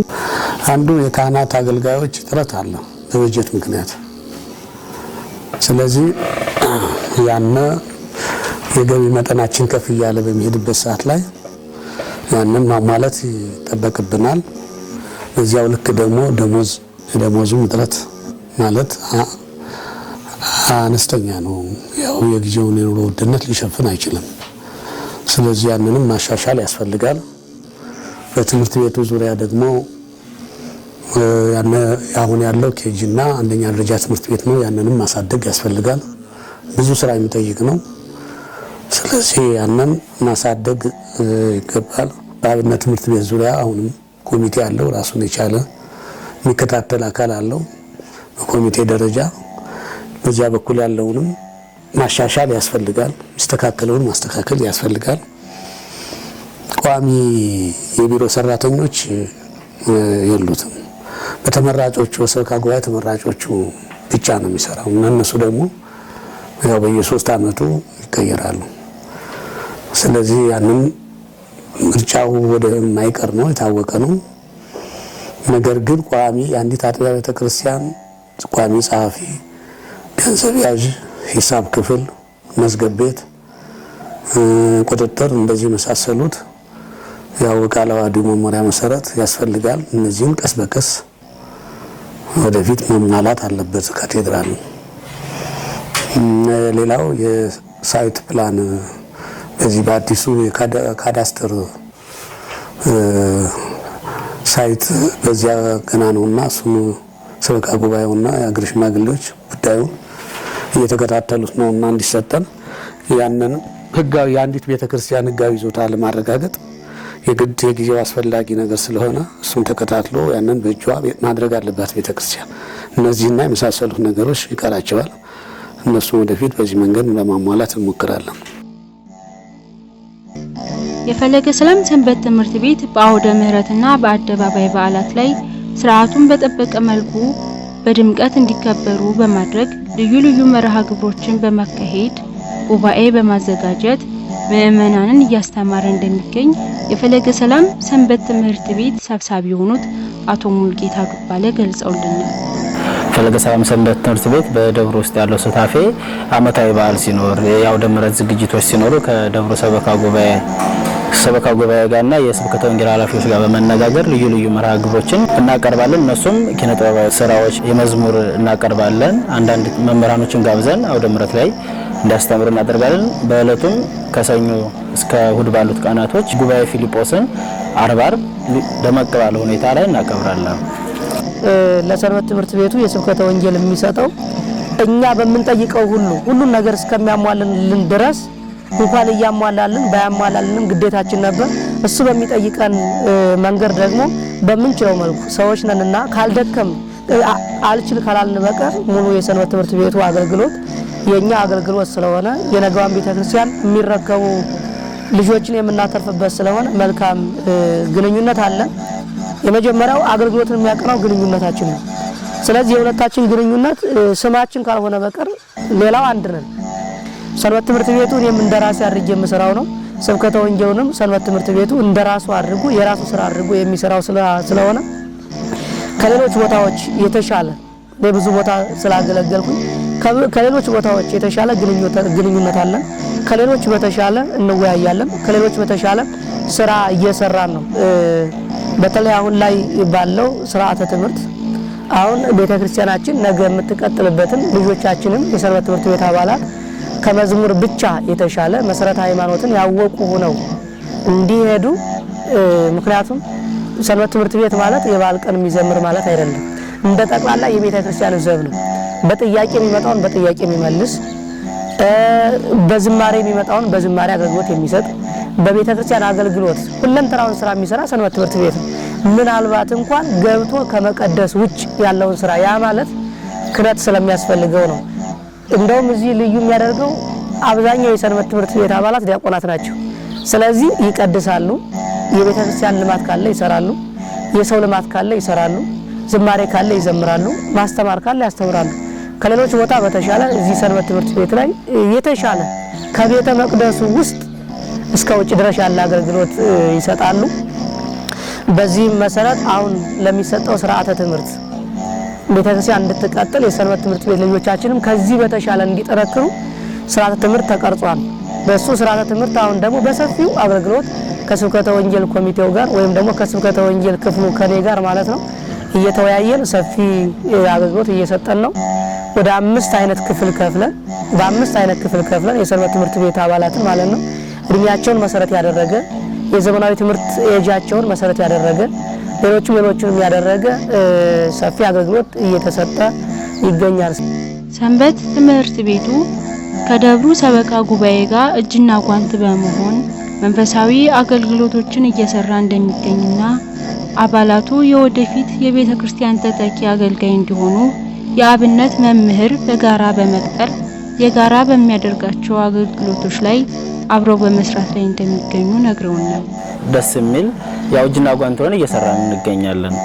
እኛ የምንፈልገውን እንጠይቃለን፣ እነሱም እኛ ጋር የሚፈልጉትን ነገር ደስ በሚል ጥሩ መንፈሳዊነት እነሱ ጋር እንሳተፋለን፣ እነሱም እኛ ጋር ይሳተፋሉ። ደስ ይላል ያለው ነገር። እንዳልኩ ብዙ ስራዎች አሉ። ለምሳሌ አሁን የአብነት መምህር ሰንበት ትምህርቱ ከቀጠረ 4 ዓመት 3 ዓመት ይሆነዋል። እሱን ተከትሎ አሁን ከዚህ በፊት ሰንበት ትምህርቱ የራሱን መምህር ቀጥሮ ራሱ ነበር ደሞዝ ሲከፍል የነበረ የተወሰነ ወራቶችን። አሁን ግን ሰበካ ጉባኤ ጋር በመነጋገር ያው አሁን ቢያንስ ወይ 3 አመት 4 አመት አካባቢ ይሆናል እነሱ ጋራ እኛ 40% እነሱ 60% እየከፈሉ የአብነት መምህር ቀጥረናል። ልጆችን እያስተማርን ቢያንስ እስከ 18 የሚሆኑ ዲያቆናቶችን አፍርተናል ለሰንበት ትምህርት ቤት ደብሮ ጋራ እና ልዩ ልዩ የተለያዩ ዝግጅቶችን እነሱ ጋር አብረን ጥሩ ስራዎችን እንሰራለን የደብሮ ሰበካ ጉባኤ ጋር። ምእመናን ከአውደ ምህረት ትምህርት ባሻገር የሰንበት ትምህርት ቤቱ አባል በመሆን እንዲማሩና እንዲያገለግሉ በየጊዜው መልእክት በማስተላለፍ በራሪ ወረቀቶችን በመበተን በሰንበት ትምህርት ቤቱ ገብተው እንዲማሩ ያለማቋረጥ ወትወታ እያደረግን ነው ሲሉ ገልጸውልናል። ምእመኑ ወደ ቤተክርስቲያን መጥተው አገልግሎት ላይ እንዲያገለግሉ ሰንበት ላይ ጧት ላይ ማስታወቂያ ይነገራል። በደብሩ አስተዳዳሪ ወይም በስብከተ ወንጌል ኃላፊው ወደ ሰንበት ቤት መጥተው አሁን ደግሞ ስርዓተ ትምህርት መጥቷል። በስርዓተ ትምህርቱ እንዲሳተፉ የሰንበት ቤት አባል እንዲሆኑ ማስታወቂያ ይሰራል። እኛም ደግሞ እንደ አባላት ክፍል በራሪ ወረቀቶች ማስታወቂያ የተለጠፈ ኮርሶች እየተዘጋጁ ለአዳዲስ አባላት ሲሰጡ ወደ ቋሚ አባል የሚመጡበትን ነገር እየሰራ እንገኛለን። አሁን ከነበሩት የአባላት ቁጥራችን አሁን የተሻለ ከፍ ያለ ነው። ይህ ደብር ከሌሎች ደብር በምን ይለያል? ምንስ ጠንካራ ጎኖች አሉት ብለን ባነሳነው ጥያቄ አመቱን በሙሉ አገልግሎት በመስጠትና የሰው ሕይወት ላይ አትኩሮ በመስራት ከሌሎች ይሻላል በማለት ገልጸውልናል። እንግዲህ ምንድነው በአገልግሎቱም የተሻለ ነው። ምክንያቱም አንደኛ ያው ካቴድራል እንደመሆኑ መጠን ቅዳሴውም ያው ዘወትር ነው፣ አመት እስከ አመት ማለት ነው። ቁመቱም እንደዚሁ አገልግሎቱ በጣም ሰፊ ነው። ያው ትንሹን አነሳን እንጂ በጣም ሰፋ ያለ ስለሆነ በዚህ ይለያል። እንግዲህ በአገልግሎቱ ይሄ ቤተክርስቲያን ጠንካራ ነው። የራሱ የሆነ ከቀድሞ ጀምሮ ሲያያዝ የመጣ የራሱ የሆነ ባህል አለው፣ የአገልግሎት ባህል አለው እና ቀደም ብሎ ነው በ3 ሰዓት በ2 ሰዓት አገልግሎት የሚጀምርበት ደብር ነው። በሌላ በልማቱም በኩል ደግሞ እንግዲህ ወፍጮ ቤት አለው፣ የሚከራዩ ቤቶች አሉት፣ ትምህርት ቤት አለው። በዚህ መንገድ አገልግሎት እየተሰጠበት ይገኛል። ካቴድራል በመሆኑ ከሌላው ይለያል ብዬ አምናለሁ። እንዲሁም ደግሞ ሰፊ የሆነ አገልግሎት በመስጠት ለየት ይላል። በተለይ በአብይ ጾም አገልጋዮቹ ይህንን መመስከር ይችላሉ። ሰፊ አገልግሎት ነው ያለው። በዚህ እንግዲህ ለየት ይላል ብዬ አስባለሁ። አንደኛ በትምህርት አፈጣጡ እንደዚህ በምክንያት እዚህ ደብር ላይ ሙሉ ጉባኤ ነው የሚሰጠው። አሁን እዚህ አንድ ደቀ መዝሙር መጥቶ ሌላ ደብር ሳይሄድ እዚሁ ላይ ዜማ ተምሮ አቋቋም ተምሮ ቅኔው ቅኔ ተምሮ ቅዳሴ ተምሮ ዝማሬውን አጠቃሎ መምህሩ ነው መውጣት ይችላል። ሌላ ቦታ ሳይሄድ ማለት ነው። የቦታ ሁኔታ ከተመቻቸ አንደኛ ሙሉ ነው ማለት ነው የሚሰጠው ትምህርት። አንደኛው እሱ ነው። ሁለተኛው ያሉት መምህራኖች ያለ ሰዓታቸውን ተጠቅመው በትጋት የሚያስተምሩ አባቶች፣ ታዋቂ አባቶች ናቸው እዚህ ጉባኤ ቤት ላይ የሚያስተምሩት። እንዳልኩ እንደተጠቀሽ እነ ወላዲ አይላፍ መጋቢ አይላፍ ከፈርግ በጣም ታላቅ አባት እንደመሆናቸው መጠን የትም ሀገር ከጎንደር ከጎጃም ከተለያዩ ሀገራት የሚመጣው ወደዚህ፣ ምክንያቱም ታዋቂም ናቸው። የማስተማርም ፍላጎታቸው በጣም 24 ሰዓት ማለት ይቻላል። እንግዲህ ጠዋት 1 ሰዓት ጀምረው ማታ 3 ሰዓት ነው ከቤታቸው የሚገቡት ያለምንም ማቋረጥ ማለት ነው። ለሁሉም ጉባኤ ቤት ላይ በተመሳሳይ በተነከረ መልኩ ሰላም መምህራኖች የሚያስተምሩት ተማሪ አብዛኛው ወደዚህ መምጣት ፍላጎት አለ ማለት ነው። ሌላው ሁለተኛው በአገልግሎት ውስጥ ራሱ ልዩነት ይመጣል። ለምሳሌ እንደው የቀለም ቢሆን ዝርዝር ልተውና አሁን 7 ነግ የሚባል ቁመት አለ። እዚህ ካቴድራል እንደመሆኑ መጠን ከሌሊቱ 10 ሰዓት ጀምረን እስከ ጠዋት 2 ሰዓት ነው የምናገለግለው ዘወትር ማለት ነው። አብይ ጾም ሙሉ በሌሎች አድባራት ግን 7 ነግ ሲባል ከ1 ሰዓት ያልበለጠ ለምሳሌ 12 ሰዓት ጀምሮ 1 ሰዓት የሚጨርስበት ሁኔታ ነው ማለት የአገልግሎት ልዩነት አለ ማለት ነው። ሌላው አመት እስከ አመት ከበረባል ሲሆን ዋዜማ ይቆማል ካቴድራል እንደመሆኑ መጠን ሌላ ቦታ ላይ አይገደዱም ማለት ነው። ሶስተኛ የተጥየው የሚባለው የመጨረሻ ሆሳዕና ሁሉ ሊሆን ወደ ኋላ አርብ ማለት ነው። እዚህ ቦታ ሁሉም የአካባቢው መምህራን መጥተው እስከ 9 ሰዓት ድረስ ውሎ ዳዊት ይዘለቃል ጠቅላላ ማለት ነው። ካቴድራል ስለሆነ ሁሉም መምህራን ተሰብስበው እዚህ ቦታ ነው የሚዘለቀው ማለት ነው። ተጥየው ነው ተብሎ ሙሉ ቃል ይደርስበታል ማለት ነው።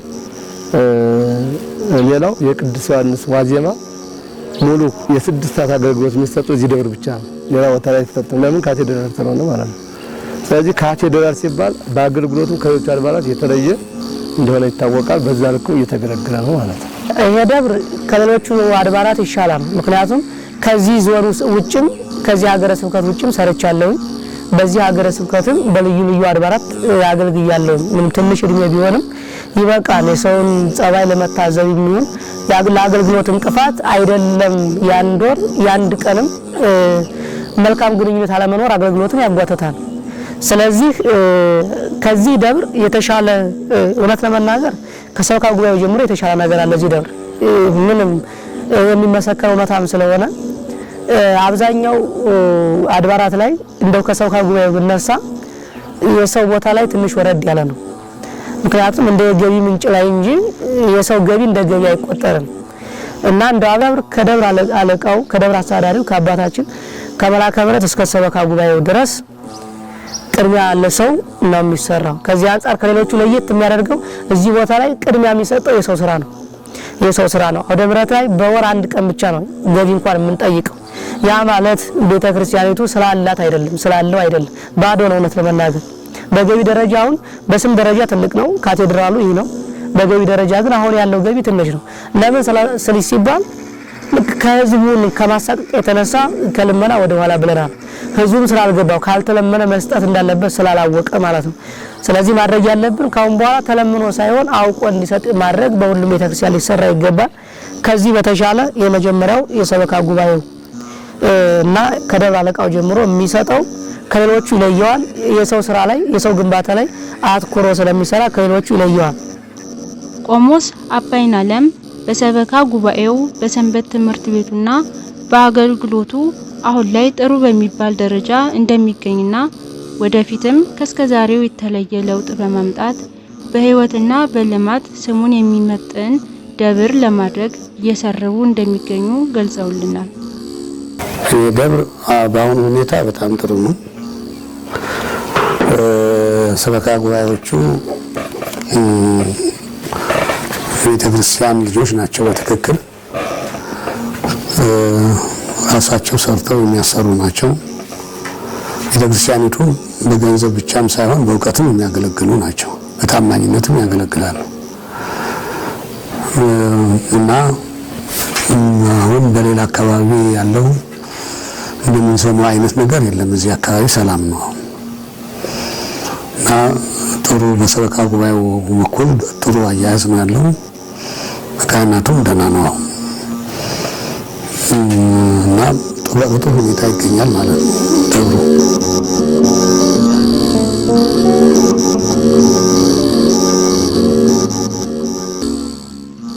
ክርስትና በመምሰል ሳይሆን መሆንን ይጠይቃል።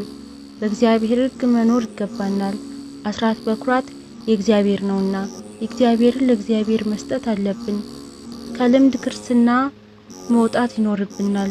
ኑ አብረን በጋራ በመሆን እግዚአብሔርን እናገልግል በማለት በመጨረሻም መልእክት አስተላልፈዋል። ክርስትና ማለት በድባብ የምንኖርበት ህይወት አይደለም። በድባብ ዝም ብለን የምንኖርበት ህይወት ሳይሆን ውስጡ ገብተን ምስለን ሳይሆን ሆነን መገኘት፣ የተግባር ሰዎች ሆነን መገኘት የሚጠይቅ ነው ክርስቲያን መሆን ማለት። ስለዚህ ደግሞ ከአምላካችን የምናገኘውን በረከት ሆነን ስንገኝ ነው፣ ሰርተን ስንገኝ ነው እና ምንድነው ለምእመናን ማስተላለፈው አስራት በኩራታቸውን በወቅቱ እንዲከፍሉ የእግዚአብሔር ገንዘብ ነውና የእግዚአብሔር ገንዘብ እነሱ ጋር ቀርቶ ተወቃሽ እንዳይሆኑ ወደ ስጋ ወደሙ እንዲቀርቡ ወደ ንስሐ ህይወት እንዲቀርቡ ይሄ ያስፈልጋል። የአንድ ክርስቲያን የድነት መንገዱ እነዚህ ስለሆኑ ንስሐ መግባት፣ ስጋ ወደሙ መቀበል በቃ ይሄ ነው። ብዙ ስጋ ወደሙ የሚቀበሉ አሁን በእርግጥ ተሻሽሏል። ግን ቤተክርስቲያኒቱ እዚህ የሚመጣውን ህዝብ ቢቆርብ ብላ በምታስበው መንገድ ግን አይደለም። ስለዚህ ይሄ ቀረናልና በዚያ በኩል ከስጋ ወደሙ ጋራ የማስታረቅ የማገናኘት ንስሐ እንዲገቡ የመጎትጎት ያንን ደግሞ እነሱ አሜን ብለው መቀበል ግዴታቸውም ስለሆነ ነው። በዚህ በኩል ያላሰለሰ ጥረት እኛም እናደርጋለን። እነሱም ይህን የቤተክርስቲያኒቱን ድምፅ ቢሰሙ ነው ብለው የካህን ቃል ውግዝ ነውና ንስሐ አባቶቻችሁ ስናዛችሁ በምናዛችሁበት ሰዓት እንድትገኙልን የበለጠ ትምህርቱን ያው እንግዲህ ጠንከራችሁ የበለጠ ለስጋው ደሙ እንድትበቁ መንግስቱን ጽድቁን እንድትወርሱ አዎ በምናዛችሁበት ሰዓት እንድትገኙ የሚል ሐሳብ ነው ያለኝ። አመሰግናለሁ። ምእመናን ከዚህ በላይ በሰርክ መርሃ ግብሩ እንድትታደሙ በሳምንታዊ የጉባኤ ፊልጶስም እንዲታደሙ ከዛ ውጭ ደግሞ በልዩ ልዩ አገልግሎታቸው ከልምድ አምልኮ እንዲወጡና አውቀው በእምነት የሚሰጥ አገልግሎት እንዲሰጡ ማድረግ አለብን ብያምናለሁ። ስለዚህ ምእመናን ይህ የሚደርሳችሁ ሁላችሁም ሌሎች አድባራት የኢትዮጵያ ኦርቶዶክስ ተዋሕዶ እምነት ተከታይ የሆነ ሁሉ ከዚህ ተሞክሮ ተነስቶ በተለይ የንስሐ ልጆችና የንስሐ አባትን ግንኙነት ጉዳይ በደንብ ልንሰራበት የሚገባ ጉዳይ ስለሆነ ሌሎችም አድባራት ይህን መረጃ የሚደርሳችሁ ሁላችሁም ከዚህ ተሞክሮ ተነስተን ሁላችንም እንደጠቃላ ለአንዲት ቤተክርስቲያን የሚጠበቅብንን ብንሰራ እላለሁኝ። ከዚህ ውጭ ያለው ሰንበት ትምህርት ቤቱም ከዚህ በላይ ያለውን አገልግሎቱን እንዲያጠናክርልን እኛም ከዚህ በላይ እንድንጠናከር ሌሎቹም ሰንበት ትምህርት ቤቱም ሌሎቹም ሰዎች አጋር አካላትም ከጎናችን ሆነው ድክመታችንን እየነገሩን ጥንካሬያችንን እያገዙን እጥረት የሚኖርብን ለአገልግሎት እጥረት የሚያጋጥመንን እያገዙን ምእመናንን ማብቃት አለብን። ምእመናንም ለመብቃት መጥቶ መገኘት ባውደ ምሕረቱ ያስፈልጋልና ባውደ ምሕረቱ እየመጣችሁ እንድትማማሩ አብረን እንድንማማር አብረን የእግዚአብሔር መንግስት እንድንወርስ የእግዚአብሔር መንግስት ለመውረስ ዛሬ በዚህ ተሰባስበን ስንማማር በዚህ ቤተክርስቲያን ስጋው ደሙ ስንቀበል በዚህ ስጋው ደሙ በዚህ ቤተክርስቲያን የተማረው ዕውቀት ነው ለመንግስተ ሰማያት የሚያበቃንና ይሄን ብናደርግ እላለሁ። አመሰግናለሁ። ህዝበ ክርስቲያን የሆናችሁ በየትኛውም ቦታ ያላችሁ ህዝበ ክርስቲያን ወደ ሰንበት ትምህርት ቤት እየቀረባችሁ የሰንበት ትምህርት ቤት አባል በመሆን የቤተክርስቲያንን አገልግሎት አብረን እየተሳተፍን ቤተክርስቲያንን አንድ እርምጃ ከፍ የምናደርግበትን ከአባቶች ጋራ እንድናገለግል የሚል ጥሪ አቀርባለሁኝ። የዛሬዎቹ ልጆች ደቀ መዛሙርት ካልተማሩ የነገ ቤተክርስቲያን የለችም። አባታችን አሁን ብፁዕ አቡነ ኤርምያስ ዶክተር መርሃቸው ታላላቅ ቤተክርስቲያን ገንብተን ታላላቅ ሊቃውንትን ከምናጣ ታላላቅ ሊቃውንትን አፍርተን ቤተክርስቲያን በድንኳን ብናደርግ ይቀላል የሚለው መርሃቸው አሳማኝ እውነትም ነው። ምክንያቱም ምእመናንና ካህናት ከሌሉ ህንጻ ቤተክርስቲያን ባዶን ምንም ስለማሰራ ማለት ነው። ህንጻ ቤተክርስቲያን የሚያምረው በአገልጋዩ ነው። አሁን ይሄ ደብር ካቴድራል የተባለውና ታላቅ ያደረገው የአገልግሎቱ ስፋት አገልጋዩ መብዛት ነውና ነገ በየሀገራቱ ቤተክርስቲያን የሚረከው ደቀ መዛሙርት የሚወጡባት ቦታ እንደመሆኑ መጠን ቅድም የዘረዘርኳቸውን ነገሮች ግብአቶች ከሚመኑ የምንጠብቃቸው 3 ነገሮች አሉ። አንደኛው እንዳልኩ ጎጆ ለመስራት ስለሚቸገር መቃብር ቤትም ላይ ሆነው ልጆች ደቀ መዛሙርቶች በተለያየ መንገድ ስለሚቸገሩ 15 ክራስ ያስፈልገናል። በገንዘብ ደረጃ ሲታሰብ ደግሞ ወደ 350 ሺህ ብር ነው። በቀላሉ ማለት ነው። በእንጨት ቤት ስለሆነ ሳይመረግ ዝም ብሎ በኋላ ብቻ አድርገን ወደ 330 ሺህ ብር ያስፈልገናል። እዚህ ላይ ለበረከት ብሎ የሚሳተፍ ምእመናን እንፈልጋለን። አንደኛው። ሁለተኛው ሁሉንም ደቀ መዛሙርት በየድሩ አከፋፍለን ሰጥተናል።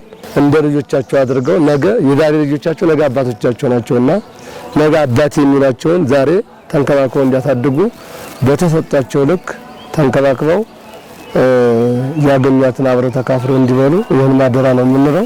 መጽሐፍ እንኳን ገዝቶ የሚሰጣቸው ስለሌለ አሁን ዘመን መጽሐፍ ድጓ ለመጋል ለምሳሌ 15 ሺህ ብር ነው።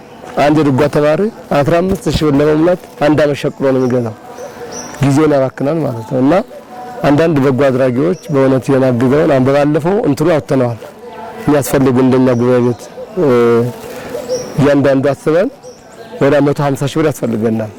በቀላሉ አቋቋም ቤት፣ በዜማ ቤት፣ በቅዳሴ ቤት የሚያስፈልጉ መጻሕፍቶችን በደብራችን አስቀምጠን እየተማሩ የሚመልሷቸው ቢያንስ እንኳን እዚህ እስካሉ ድረስ የሚማሩበት ማለት እንደ ላይብረሪ አዘጋጅተን እየተማሩ የሚመልሷቸው መጻሕፍቶችን ለማሟላት 150 ሺህ ብር ነው ያወጣነው። በዚህም ያግዘን ከጎናችን እየጠየቀ ችግሩን እየተከታተለ የሚረዱን የአብነት ትምህርት ቤት ድጋፍ ማህበር ለማቋቋም ስለምናስብ ወደፊት ለዚህም በአድራሻችን አድራሻችን እናስታውቃለን። በዛ እየጠየቁ ቢያግዙን ለማለት ነው። ያርስተናል። እንግዲህ አሁን ያለው ቤተክርስቲያን አሁን ያለችበት ሁኔታ የፈተና ወቅት ነው ይታወቃል። ክርስትናችን ደግሞ እየጠራ እንደ ወርቅ እየነጠረ የሚሄደው በፈተና ወቅት ነው። ልጆቿን በፈተና የበረቱ መሆን ያስፈልጋል። ለዚህ ደግሞ ዋናው ልጆቿ ከቤተክርስቲያን መራቅ የለባቸውም። ጠዋትም ማታም ህይወታቸው ብንኖርም ብንሞትም ያው ቤተክርስቲያናችን እሷው እናታችን ብለን የሙጥኝ ማለት ይኖርብናል ብዬ አምናለሁ።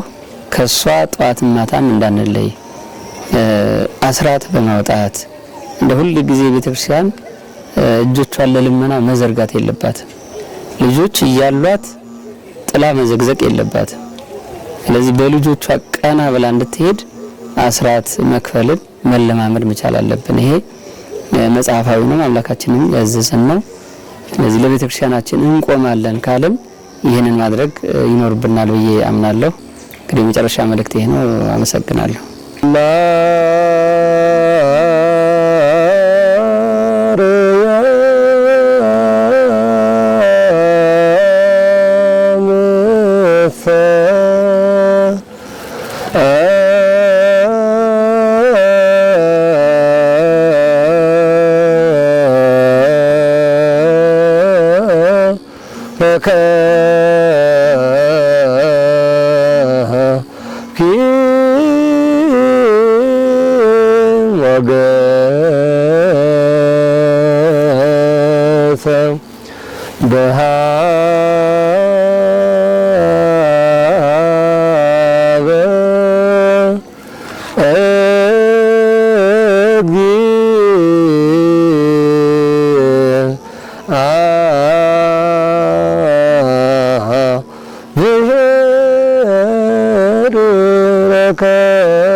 ማርያምም ከእግዚአብሔር ዘንድ ሞገስን አገኘሽ፣ እኔም ባንቺ በጣም ደስ አለኝ ማለት ነው።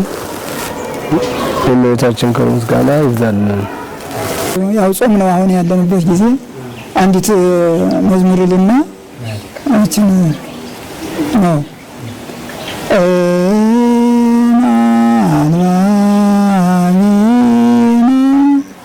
አሰሲለ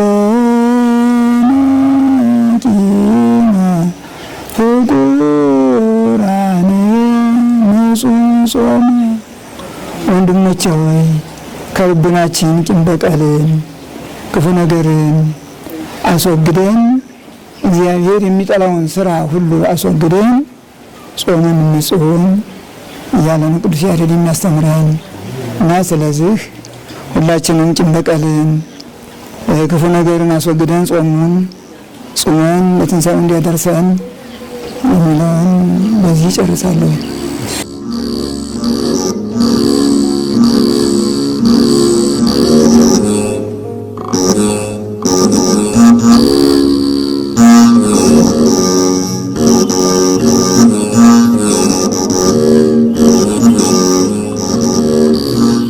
እግዚአብሔር አምላክ ይባርካችሁ ይቀድሳችሁ። እግዚአብሔር አምላክ ይባርካችሁ ይቀድሳችሁ። እግዚአብሔር አምላክ ይባርካችሁ ይቀድሳችሁ። ከሩቁም ከቅርቡም የተሰበሰባችሁላችሁ ቸሩ አምላክ ባርኮ ቀድሶ በሰላም ገሮ ጠብቆ ወደ የቤታችሁ በደህና ያግባችሁ። በደህና ዋሉ። የዛሬው በወልዲያ ደብረ ሰላም መድኃኔዓለም ካቴድራል ቤተክርስቲያን ያደረግነው ቆይታ ይህንን ይመስላል። ሰላም ቆዩ። አቤየኑ